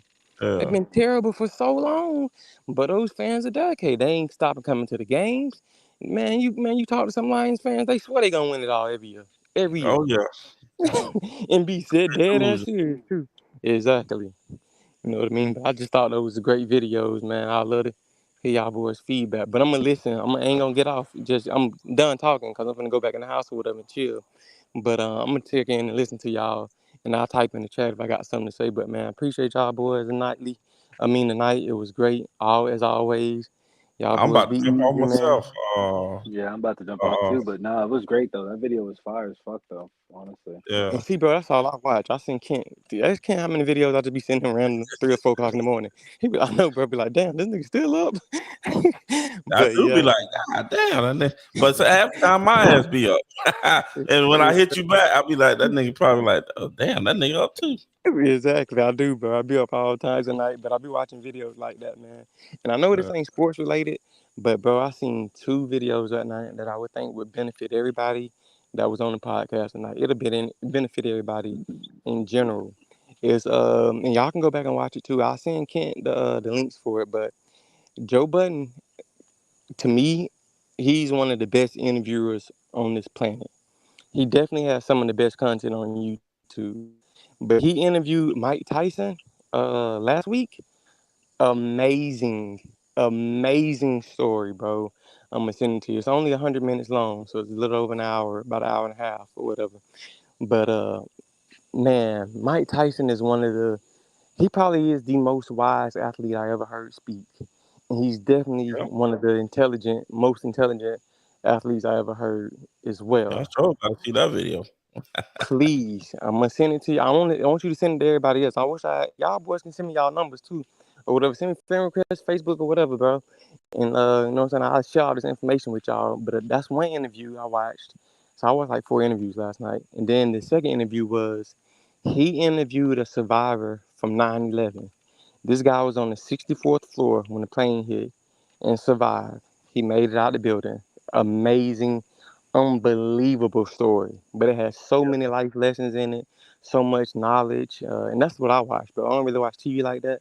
I like to hear other people's stories, other people's journeys, what makes them great. You know what I mean? And, everybody has a different walk of life. You know what I mean? But we all human. We all make mistakes. You know what I'm saying? But that's what I like to do, man. So if y'all have some amazing stories y'all want to share with me or whatever, it can be anything, sports related, non-related, whatever, please hit me up. But I kind of send Kent stuff like that all the time. In the third and final interview he did, he interviewed the actual Navy SEAL that pulled the trigger and shot Osama bin Laden. When I tell you, I don't know how the hell he got this interview, but it was so much information that I'm pretty sure the federal government and the CIA would wish that never came out. But it's amazing story. And I mean, me saying amazing doesn't serve it no justice. It's beyond amazing, if you ask me. But I'll make sure I send it to Kent. Y'all can send it to each other, and we can talk about this on the next podcast or whatever. But man, y'all boys be easy. Like I said, I'm still listening. If y'all ain't gonna get off, if y'all get off, good night. See y'all boys next time. Y'all be easy, man. Love y'all boys and keep grinding, fellas. Let's be great. Yes, sir. Yeah, I'm about to jump off this thing. I gotta get up 5 o'clock. All right, boys. Y'all have a good one. Yeah, you All too, right, man. All right, bro. One. Yep. Yes, sir. That's another podcast by Gates Open Media in conjunction with Mr. Timo. We had Sid and Politic, and we had Deuce Andretti. Y'all ever want to come on? I put the link in the chat. And with that being said, we're gonna finish things. End this thing out how we always do it. My son's song. Man, he working on some loose stuff now. Project Julio. Anti-flow on all streaming platforms. Y'all go get that. I'm never through with the one, and I'm not rapping for fun. I'm not popping with guns, I just pop up with puns. I hang with Jesus the Son, the devil trying to be done. It was a 3-on-1, then lightning crashed like thunder. You gon' burn and live right under. You just cannot win this, cause it is finished. Look, draining my life, then God replenish. Say you were God, you should've stayed in your place. But that's not the case, so clean your mouth out. I'm not talking toothpaste. Look, in present tense, I'm making the ground shook. Got verses after verses, but I'm missing a hook. Have you ever read his book? Read the Rainbow, go ahead and take a look. Filling bars, just call me alcoholic cook. Spitting like a pro, but I'm really just a rookie. I got me a weapon and it ain't got no steel, straight leather. And this is how it feels to spit something real. Make these demons squeal. High pitch, false chord inserted right here. On the forehead got a seal, killing to you dogs and to make you all heal. When the underbelly's yellow like banana peels. Try your best not to get caught up in your feels. Barking at you big like I'm trying to sign a deal. Guess you got a line, but you're missing all the reels. Then some fake people come and they'll just appear. Y'all finna fill them with God fearing kind of fear. I gotta stop this. I'm feeling nauseous. Getting sick of this flow, I keep on coughing. I got a feeling we're old like Tupac and Biggie in the prime of hip hop and this coffee. On that Brooklyn Bowl spitting at him with acrylic. Gotta paint a picture and rate him like mad feeling. Stay up fan, you own my ceiling. Jesus died, but he is risen. A rock can't stop my God. He's not in the tomb, he's gone.